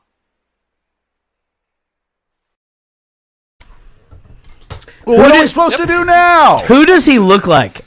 There. Rob Zombie. He looks like the caddy. Answer. Oh, Duck Dynasty. He looks like the caddy in Happy Gilmore. Happy Gilmore. I was Yeah. about to say Happy Madison, and I knew it wasn't right. Did you know that his brother Is the running double. is the running double? Yeah, Jim. Wait, Oh, what? Jim? Fucking Yeah. Jim. Jim Hanks? Yeah. Yeah. James Hanks? Yeah, and the people were like, sweet, because you don't have Jameson T. He already Hanks. looks a lot like him. What, he could And just was run like, better? He was like a legit runner. Wow. Like, Tom Hanks was an okay runner, but he was like a real runner. He was running. Yeah, that's what I said. Running, Jenny. I get tired running across the street to check my mailbox. I get fucking tired going up the stairs to do this. But this motherfucker ran for 3 years. Are you old enough to remember Reagan getting shot? No. Or no? No. No. I mean, so that is, I think, the first significant thing that I remember happening in my life. So I was born in 72. A bunch of shit happened in the 70s. I remember a lot of shit from my house and like my friends and all of that. You know how I am with like I could if I went to school with you, I fucking remember, and I know some shit. Some people never forget. I know some shit. I think that President Reagan getting shot was like the first thing ever that I went to school and we were all talking about it. And I literally remember going, you know, he got shot and like the other guy did this and like I acted it out. Yeah, he got tackled and Yeah, they pushed him into I the did this car. whole Yeah. fucking shtick in Miss Kressenberg's class before it started in 3rd grade. So my first Wow. pop culture memory was Live Aid. What's that? It was a big concert that they had in London and Philadelphia, I think, and it was for famine relief, I believe. Oh. Yeah. And it was Queen and it was everybody. It's at the time. So Live Aid is the thing where if you watch the Queen movie, that's the climax of it. He came out there. It was, they had figured this way to do this, which was unheard of back then. They had figured out a way to do this concert that people could watch. Simulcast everywhere in the world, but Very also cool. give money and shit. Yeah. It wasn't a big, it wasn't a thing until then. And So about like, what year was that then? That was like 86 or so? Probably, 84, yeah, 84, 86. But my other first memory was the Challenger explosion. Oh. We were watching that at school. Yeah, so that was a big thing. I was in junior high. All of the TVs were on. They canceled all sports because everybody was going to watch this thing happen. And what they did was they literally had all of us glued to this television to watch this thing live. I remember and I was what if that was 86, I think. I was in McNeil Junior so I was High. 9. Yeah. Okay. But I, as clear as day, Same, remember the little resource room we were in, TV on a cart, all of that stuff. You know what mine was? O.J. Simpson trial. Oh, your first, interesting. Fifth grade. Pop culture. Yep, we all watched it. We all watched the Bronco chase. No, the trial and the in school. Yeah, like the trial, and when they read the verdict. Yeah. It was on the TV. We all watched it. It was fifth grade. Oh, that should have been my trivia question. I remember the classroom, my teacher, Miss Stripmatter. I remember the friends in the class. It's so strange. I was in the backseat of a car. Was it a Bronco? Fucking. It wasn't. I had actually just had lunch. I was working construction, and we were on our way back to the job site, and that verdict came in. And it's funny. It's not funny. I mean, it's crazy how you remember the exact location you were when all of those things happened. You're talking about O.J. Simpson? I know that exactly. That was my first pop culture moment in school. That Do you know your first one, Casey? Like the first thing like that you remember? JonBenet Ramsey. Oh, that's an that was interesting JonBenet one. Ramsey was born like the day before me, so like she was the exact age as me, so it was like really scary. Oh, so you're a little kid. Like second grade. Yeah, for you? you're like a little younger, kid. I think because it was 6 or 7. Yeah, she was so 6. She was really little, so I remember her face being everywhere and her being my age and that being really scary. Wow. As far as trials go, like. Well, not just trials. Not trials. No, we're just talking like space shuttle. We talked about all kinds. Oklahoma City bombing. Oh, that's a big one. And Columbine was huge, obviously. Big one. Because Columbine was what, like 99? The Waco that was thing 99. was huge. I was in college when that happened. I was in like 4th grade whenever Columbine happened. That seems right. No, no Columbine, but Waco. I was in college. So that was between 90 and 94. Yeah, I was in 9th grade. So I went home to eat lunch at my parents' house, and I used to go in. I would make a bagel dog, go around the corner as one does, and turn on the CNN and watch it because I was in a government class. I mean, it was a weird time because it's the first time I really cared about politics, and it had been going on for so long. Well, I didn't know. I mean, that's just it. I was so uneducated with shit like that. It All had I been cared like about 60 days of or more. What the hell is going to go on? I didn't know anything about Waco until my dad said something about Waco, or I said something a few years ago, and he goes, "Oh yeah, we ain't coming out." And I'm like, "Excuse me." Well, that's I had never even to heard watch, of. by the way. Oh, it was so good. I didn't hear about Waco until the event before then, but like you knew that there was a thing. I'd seen some true crimey stuff in adulthood, but I don't remember that at all. But it was Columbine, Oklahoma City, and JonBenet. So as we get into the end of this movie, the thing is that the turn here, no one would ever have expected this. And I feel like as far as twisted endings, I feel like this needs to be up there with, Sixth Sense and things like that. Because he's sitting at that bus stop and he just keeps talking about her, Jenny, in the past and how much he loved her and this and this and this. And never could you have thought that 4 blocks away, there she was, a different human being. With his son. With his fucking son, just living a normal life. I love you from the bottom of my heart, but this does not compare to like an M. Night Shyamalan plot twist. No, Haley Joel Osment. But the way it made you feel, right? I think it's Haley you Joel know he's Osment. going somewhere. Yeah, I thought that he was already. I thought he already saw dead people. That's why he No, said but in this Sixth Sense. movie, right? That's because he why. was the kid was actually dead in this movie. No, A lot of people didn't Bruce know that. Willis was dead. Wow. Right. Because it's Haley Joel Whole time, Osment, spoiler. but he was tiny. Here's the thing. So small. Oh. Just He's very the round what? now. What? No, here's the thing. I mean, this is heavy shit coming up. Coming up. He said, "Oh." When he says, "Here's the thing," y'all shut the fuck up. Let the man thing the here. Because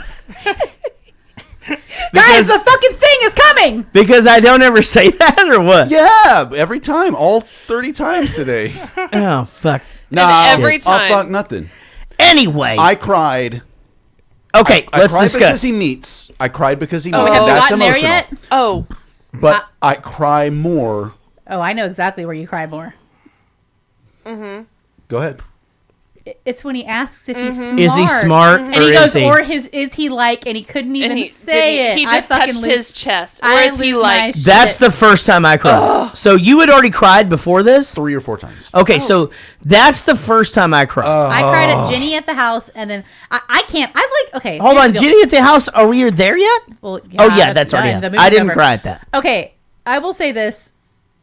Maybe it's not all women. I don't want to generalize people, but you ever just want to fucking cry? So you look up some sad shit, like let's just watch 9/11 I've done videos, that. or just look at like soldiers coming home. Not or, 9/11. No, not Yeah, once. Just fucking No, get I've some done tears that. out. I have looked up this fucking scene before, being like, "God, Really? son of a bitch," because it's just it. I can't handle it. Have The, y'all ever- the look in his face. When I want to do that, I watch those videos of soldiers coming home. And Oh, the, yes. And the cats.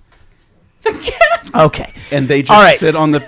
They just sit on the couch and lick their own assholes All when the right. soldier Okay. walks in, And then just they steal just the look soul up of and the they soldier. go, they go, Okay. "Meow," and then they just go back to licking their own butthole, Right. like the guy wasn't gone for 3 years. No, Okay. Nobody else does that. Somebody fucking validate me on this. Like you, like No, I've done it. Not Children once. asking I their haven't done that. longtime parent to adopt them. Yep. Children. Oh, I like those. That find out they Oh, get adopted. Babies that put those glasses on. That- or oh, yeah, the with hearing They aids. can hear the Oh. parents. Fuck yeah. Let's- Stop drop. Roll. that fucking Shut it thing. down. Open up shop. Oh no! You just That's farted. a Rough into- Riders row. Yeah. Okay. Guys, Open We up opened those. up. Open up. Listen shop to me, in guys. Viscon. Yeah. Are you crazy? Those fucking those videos where the baby The hears, babies. where they hear for the first time. What? Shit. What are you supposed to do? That's it. Just Game over. Play the fucking outro. That's it. the I'm thing kidding. I about also this. like tiny children singing on singing competitions. That little girl that played the ukulele. Yeah. Okay. Yeah, oh, yeah. yeah. All right. So, guys, Look, reel it in for a second. but let's Just reel it in Let me because talk. Let me talk to you. The triumph of human spirit in this film with a person who, you know, kind of against the odds, right? He didn't really Ooh, have a yes. chance. But it reminds me of like Beethoven, right? Because he's deaf, and they say, you know, you can't make great music. But did he listen? Oh my! How long have you been sitting Fucking- on it? How long? It's been in the God. notes for a couple of days. Oh, slow claps. Here we go. Jesus Christ!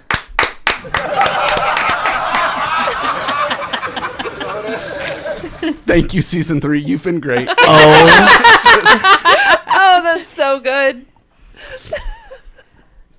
Okay. Where do we go? But reel Well, it in, can but I reel just it in. fucking can I get to this, please? So, you know, they get married. Lieutenant Dan, he shows up. I almost cried because he goes, "You got magic legs," and like, okay, so Titanium I only alloy. cried twice, by the way. Oh, really? Yeah, only 2 Man, I times. beat you on this one. I got it. I cried. Is he smart or is he this? Talking to her gravestone. Oh, the that. gravesite monologue. I was a goddamn mess. It was bad. I couldn't breathe. I was crying so bad. Like I literally, I couldn't see. There's so many tears in my fucking face. I think I think seeing this movie at a different point in your life is a really big deal because I Yes. saw this Everything, before yeah. I had children, before I had someone that I would cry at a gravesite She's for. goddamn Sure. right. And so that I cried just blubbering tears at that point. That was the Yeah. heavy tears right there. Oh man, just that conversation when he says, "I'm just right over there. Oh. If you ever need anything or whatever." Like it was like the deepest love you could ever experience. Because It he's was- always been right there if she needed him. Yes. Always. Exactly. When she's forgotten about him. Right. I mean, like, I mean, and then it's he puts the the mom, note. like the yeah, mom. he told me not to read it, so this is for you. Fuck. yeah. Oh, I cried. And he didn't fucking read it. And I Yeah. cried Would you have read it? I might have read it. when he 100%. says- No. When he I might have. said Well, yeah, you're a better person than us. when Amy. he We all know proposed that. to her the first time or the time, and she. It's like, you don't want to marry me. It's like, I'm not smart. Oh yeah. Oh God. But I do that know would what hurt my love soul. But I know, and it's I kind know of, what I love know what is, love yeah. is, but like that. I'm not a smart man, but it's But- true because I think she worries about hurting him because maybe he doesn't understand what he's saying. Yep. And Also, he doesn't understand who she is completely But either. she But he marries knows her- him. but he loves her for who she is. Really, She not what- marries not what him she's so done. that he can raise the child. Yes. Though that's Yes. it. Yeah. It's just a calculated thing. Will Yeah. you marry me? I know you will. Take care of this kid. yeah. But And I'm certain they take care of each other. a mess. I was like every. I mean, That is literally my notes. Sean, did you? Gravesite monologue. I was a mess. Because I don't remember crying to this when I was 14 I'm or certain 16 that I did. and saw I- this. You What were can you crying relate to to at it 14? on that level. I've been crying to fucking movies since Fox and the Hound, dude. But you cried harder at Absolutely, this. I cry at E.T. back then, Right. But I don't remember being this emotional about either. this film. But Well, now I'm you know what telling you, love feels like. Absolutely, and I want to know what it is. Right. And knew you that want me was to coming. notice? I just want you to show me. Sometimes But- what y'all say isn't as funny as just Sean's muted Yeah, laugh that's true. to whatever the fuck you're saying. All right. Sean, did you cry at any point during this movie? When I first saw it in theaters, I was a mess. Okay. And then when I watched it this time, I look at it How through a old were different you? 11. Oh, good for you for I knowing was your 11. feelings. And then when I watched it this time, I was kind of like more in the zone for clips. Doing his job. But when Michael Scott leaves, Okay. All right. Okay. Next clip. Yeah, I can't fuck with that right now. Here's your bus. Okay. Hey, I know this. I'm gonna serve that for show and tell because Bram used to read it to you. My favorite book. Yeah. Hey. Here you go.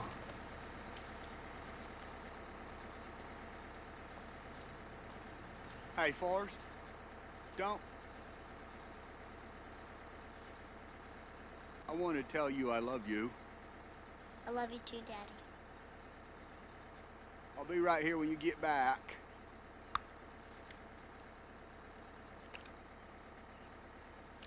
You understand this is the bus to the school now, don't you? Of course, and you were Dorothy yours, and I'm Forrest Gump.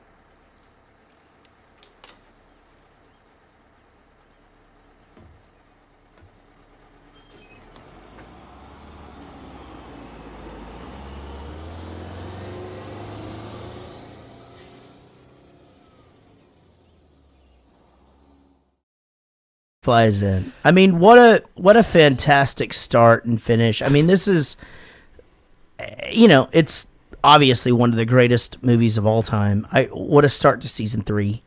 I'm so glad Of that we this chose shit. this to Yeah. start. I'm so glad we chose it to watch because I Yeah. don't know that I would have ever on my own just revisited Forrest Exactly. Gump. Well, I don't do Me that too. anyway. I don't fucking go back and do You're that. welcome, unless guys. it's Step Brothers. And I'm surprised that you guys in however 200 Haven't plus done it. episodes hadn't done it before. Right. But Yeah, man, well, we've all done it. We just hadn't Done talked it about this together. move. Okay, right. We hadn't. you mean sexually? Actually, Sean doesn't have kids, so we can't confirm that he's ever done it. That's true. That's There's true. no I'm, evidence. Yeah. I'm hoping one day. Yeah, exactly. Yeah. one of these days. Well, he does have cats, so we know he's into pussy. Yeah. Now, Even though he's allergic. but But did Beethoven listen? Check the email box. Email us at Jared Goes to the Movies at gmail.com. Hi, guys and gal, but now it should be gals. Just wanted to shoot you a line of gratitude. I'm a frontline worker in an inner city emergency room, and honestly, listening to your podcast in my car to and from work gives me back a smirky spring in my brain meats after 12 hours of call lights, cardiac monitor alarms, and typical ER symphony. To show my gratitude, I've upped my tier level. Thank you so much for what you do. Stay safe, Shell Ordway. Pronounced Shell. Shell, we are so glad to have you. Thank you very, very much. Thank you for what you do, Shell. Jesus Christ, I can't imagine. Especially now? Yeah. Yeah. 100%. Dear Sean, congratulations. You did an amazing job with the Greatest Hits episodes. I can't believe all the clips you pulled and edited together. It was so much fun going back down memory lane. I loved hearing some of the behind-the-scenes stuff. Also, I almost crapped my pants when Eric read my email and when Jarrett said he loved it. I think there was talk of sending me a perk pack and a small child. I will happily accept swag, but am hesitant to accept a child as I am currently sucking at e-learning. Boy, join the club. I'm excited for season 3 and that you put Johnny Dangerously on the list. Oh, I can't wait. Farging ice holes. You farging ice hole bastard. Love Annie. Annie Allman. Annie Allman. Yeah. Yeah. Gotta be right, Annie Allman? Send her a pack. Yeah. Send her some shit.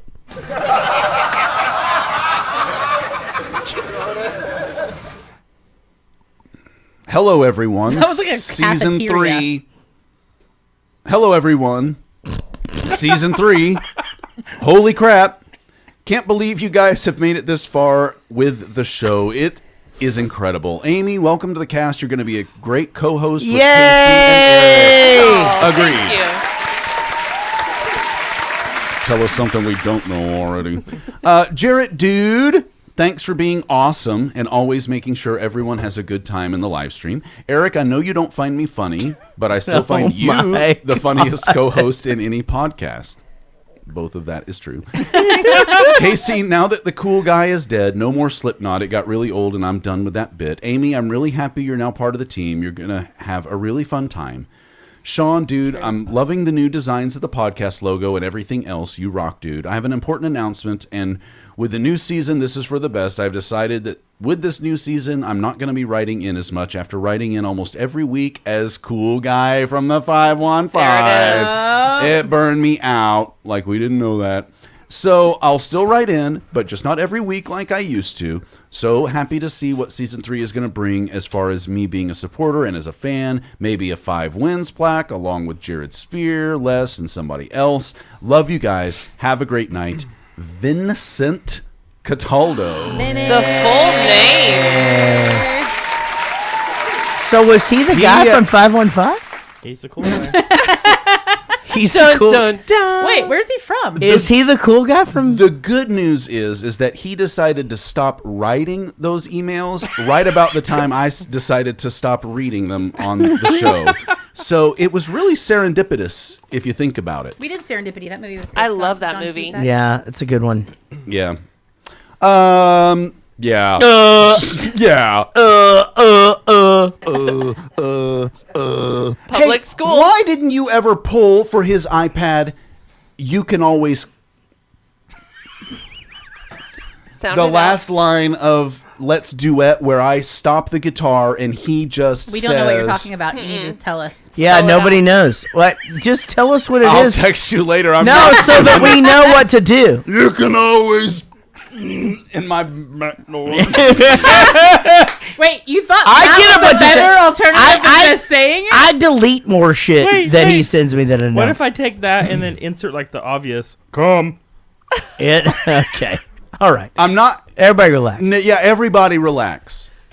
Don't do it. That's how When Rough you wanna Riders suck it roll. to it. Nobody. Okay. Relax. When you want to come. Come. That's what it says. Right? Hey, When you want to come.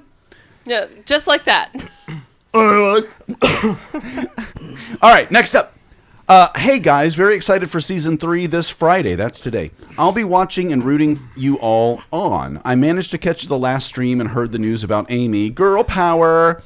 I'm a guy, but I support the ladies. Jarrett. Man, I'm listening. Okay. I have a Russian friend named Hugh Crane. Why is he in such a hurry? Jarrett. Yeah. No, I have a Russian friend named Hugh Crane. Okay. Who's a sound engineer. Right. And a Czech one, too. And a Czech one, too. I love it so much. I'll see myself out. Thanks for the laughs, Yeah, Jerry. I'll get my coat. I love it, Jerry. Thank you. Hello, my baby. Hello, my honey. Hello, my So ragtime every gal. single time you say, so grab your pencils, I go, get your coat and grab your hat. Leave your worries on the doorstep. Yeah, he does that shit real early in the morning. Yeah. Oh, it's terrible to live with me. You're never fully dressed without a smile. And if there's ever a frog in my backyard, I just count the number of seconds between hello, my baby. Hello, my darling. It is so true. All right.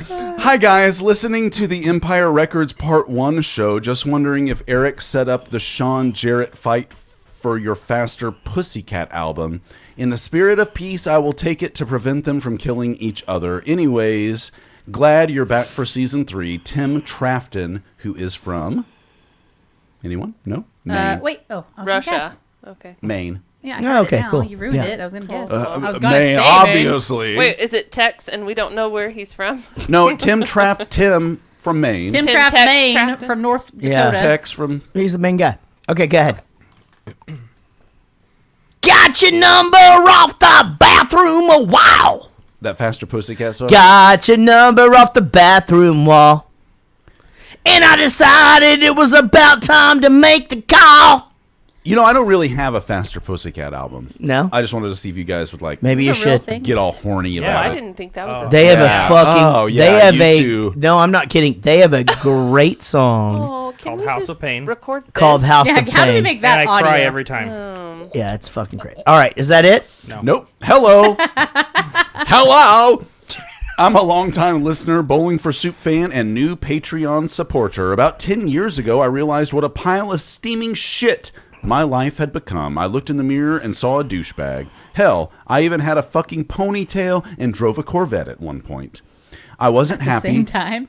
I wasn't happy. I remember listening to Shut Up and Smile and thinking, is happiness really as simple as love and beer or ice cream and a hug?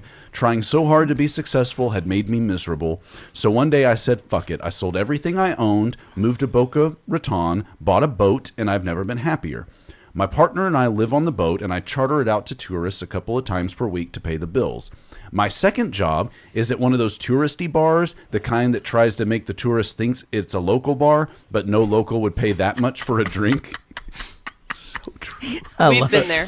Yeah, we've actually... I think we've... With the swizzles. Yeah, I mean, we were there. Yeah, it's the whole thing. There's a seat down at the end of the bar that's reserved for me. My job is to entertain the tourists with stories of life on the sea. I make most of the shit up, but I tell stories of modern-day pirates and sunken treasure, catching 12-foot-long sailfish, Bigfoot in the Everglades, or whatever the tourist seems to want to hear. That seems like What a pretty a cool job. fucking This is the job. fucking coolest thing I've Holy ever heard. hell. Sign me I up. didn't even This know that is existed. 100% I the just got the coolest chills. fucking shit Can ever. we move yeah. this podcast to Key West? Yeah, that's where we're going. The job doesn't pay much, just free drinks, but like they say, if you love what you're doing, it's not really work. Right. Yeah. This or guy is brilliant. right. Sorry if it was a little long-winded. Once I get going, it's hard to stop me sometimes, but I just wanted to say hi and thank you for making my life happier. That's from Boca Ray. Who's our a new- Boca Ray. Yeah. That's Very a cool. new $1. one. Yeah. Boca Ray. That, Boca Ray. That makes sense because Boca Ray didn't make sense before he Boca Raton. Yeah, I think his Yeah. name is Ray. Boca Raton. And now he's the Raton. guy. He's the guy that Raton. wrote in also and said that Forrest Gump was Boca Raton.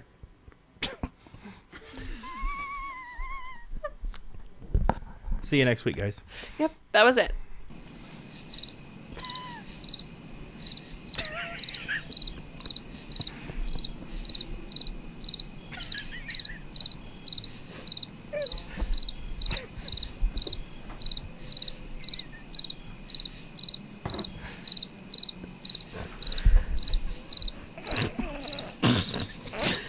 long did these go for?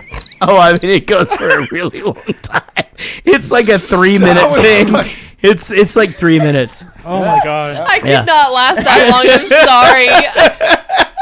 No, I'm write that down. I am. I'm making marks. Okay. All right. Can't be the only one. All right. So is that all of the texts and the mailbags? There was and no voicemails? We have one video message. Oh. I don't know how to do it though. Okay, you have to do it from there, and then click share your screen, and then you'll click that. I have to allow it. Hang on. Okay. Receive We could it. skip it. We could do it next time. Just relax and receive it. Just relax. You know what? You're gonna enjoy this a Relax. lot It's gonna less make me than close I'm Chrome. going to. Yeah, let's get the fuck out of here. Yeah. Guys, what a great episode. Welcome to season 3. We freaking love you guys. This is amazing. Thank you, guys. Connect with us everywhere. JarrettGoesToTheMovies.com. Jarrett Goes to the Movies on Facebook. We have a fan page at Jarrett Goes to the Movies. Fan page. Jarrett Movies. My name's spelled Jarret on Instagram. Patreon is super easy. You just go to patreon.com and then search for my name and you'll find it. JarrettGoesToTheMovies@gmail.com is how you email us. Text us. Leave us a voicemail at 714-451-6029. Barry, I'm looking at you. 714-451-6029. And, hey, please share our podcast when we post this shit. It means a lot to us. If you guys would challenge somebody to just take a listen to season 3 and get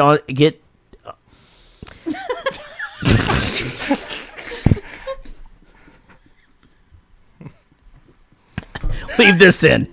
Leave it in. Fuck it. Challenge people to listen to the show. If you have the courage to listen to one podcast this week, make it Jarrett This Goes one. to the Movies. Challenger. I hardly know her. Thank you for sharing. Woody Chambers, Joey Bishop, Jason Palladino, Ben Loudon. Oh my God.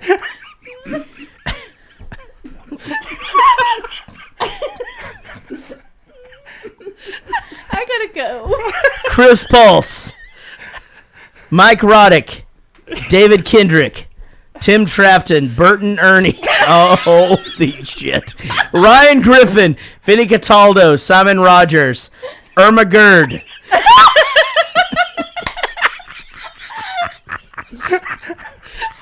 My nice chair. Yeah, but it's your chair, Amy. You pee in it.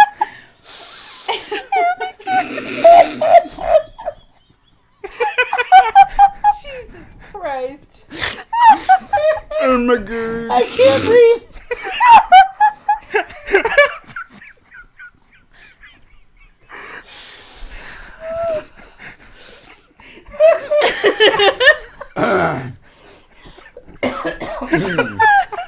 Oh man.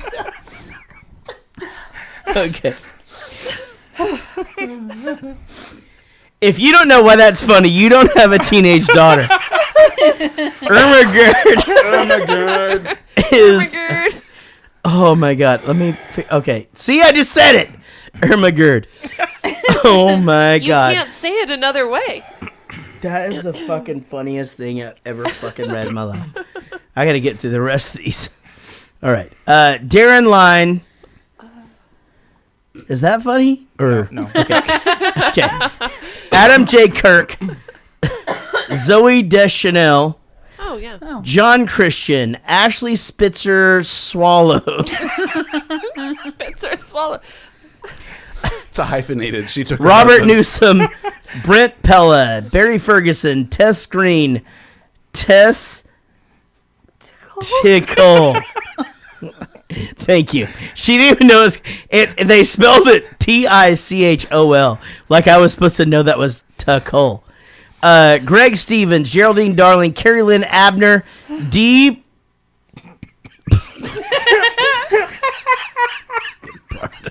D. Perdati? Perdati? D. Perdati? D. Perdati? Oh my God. Jesus Christ. Richard Burton, Michael Lilly, Jimmy Tollison, Derek Derek Hipsch, Randy Moorhead, Ad Craner, JJ Willingsworth, Les McBurney, Finn Gerp. Now I feel like I'm not on a roll. These are so hard to read, guys. Finn Gerbang, Adam Markovich, Nick Darnell, Matty Ice, Lee Richards, Mike Rodick. Oh my god. You fucked it up earlier, so I had it at the H. That is so good. And then bring it back down.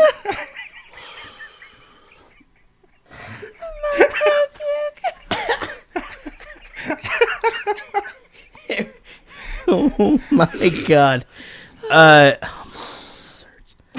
Okay. Alma Holzhertz.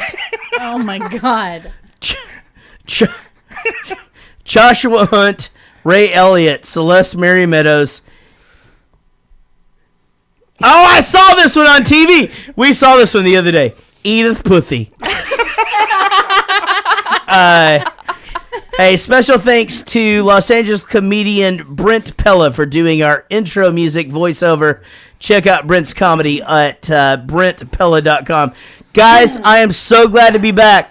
It's fucking season 3, and I'm serious, man. I think this podcast is going to blow the fuck up. Next level. Yep, it's next level. Guys, for everybody. No. What? I do it. Oh, no, I know. I just look for it. Anybody got else? I got to get the fuck out of here. Yeah, come on. All right, we'll see you down the road.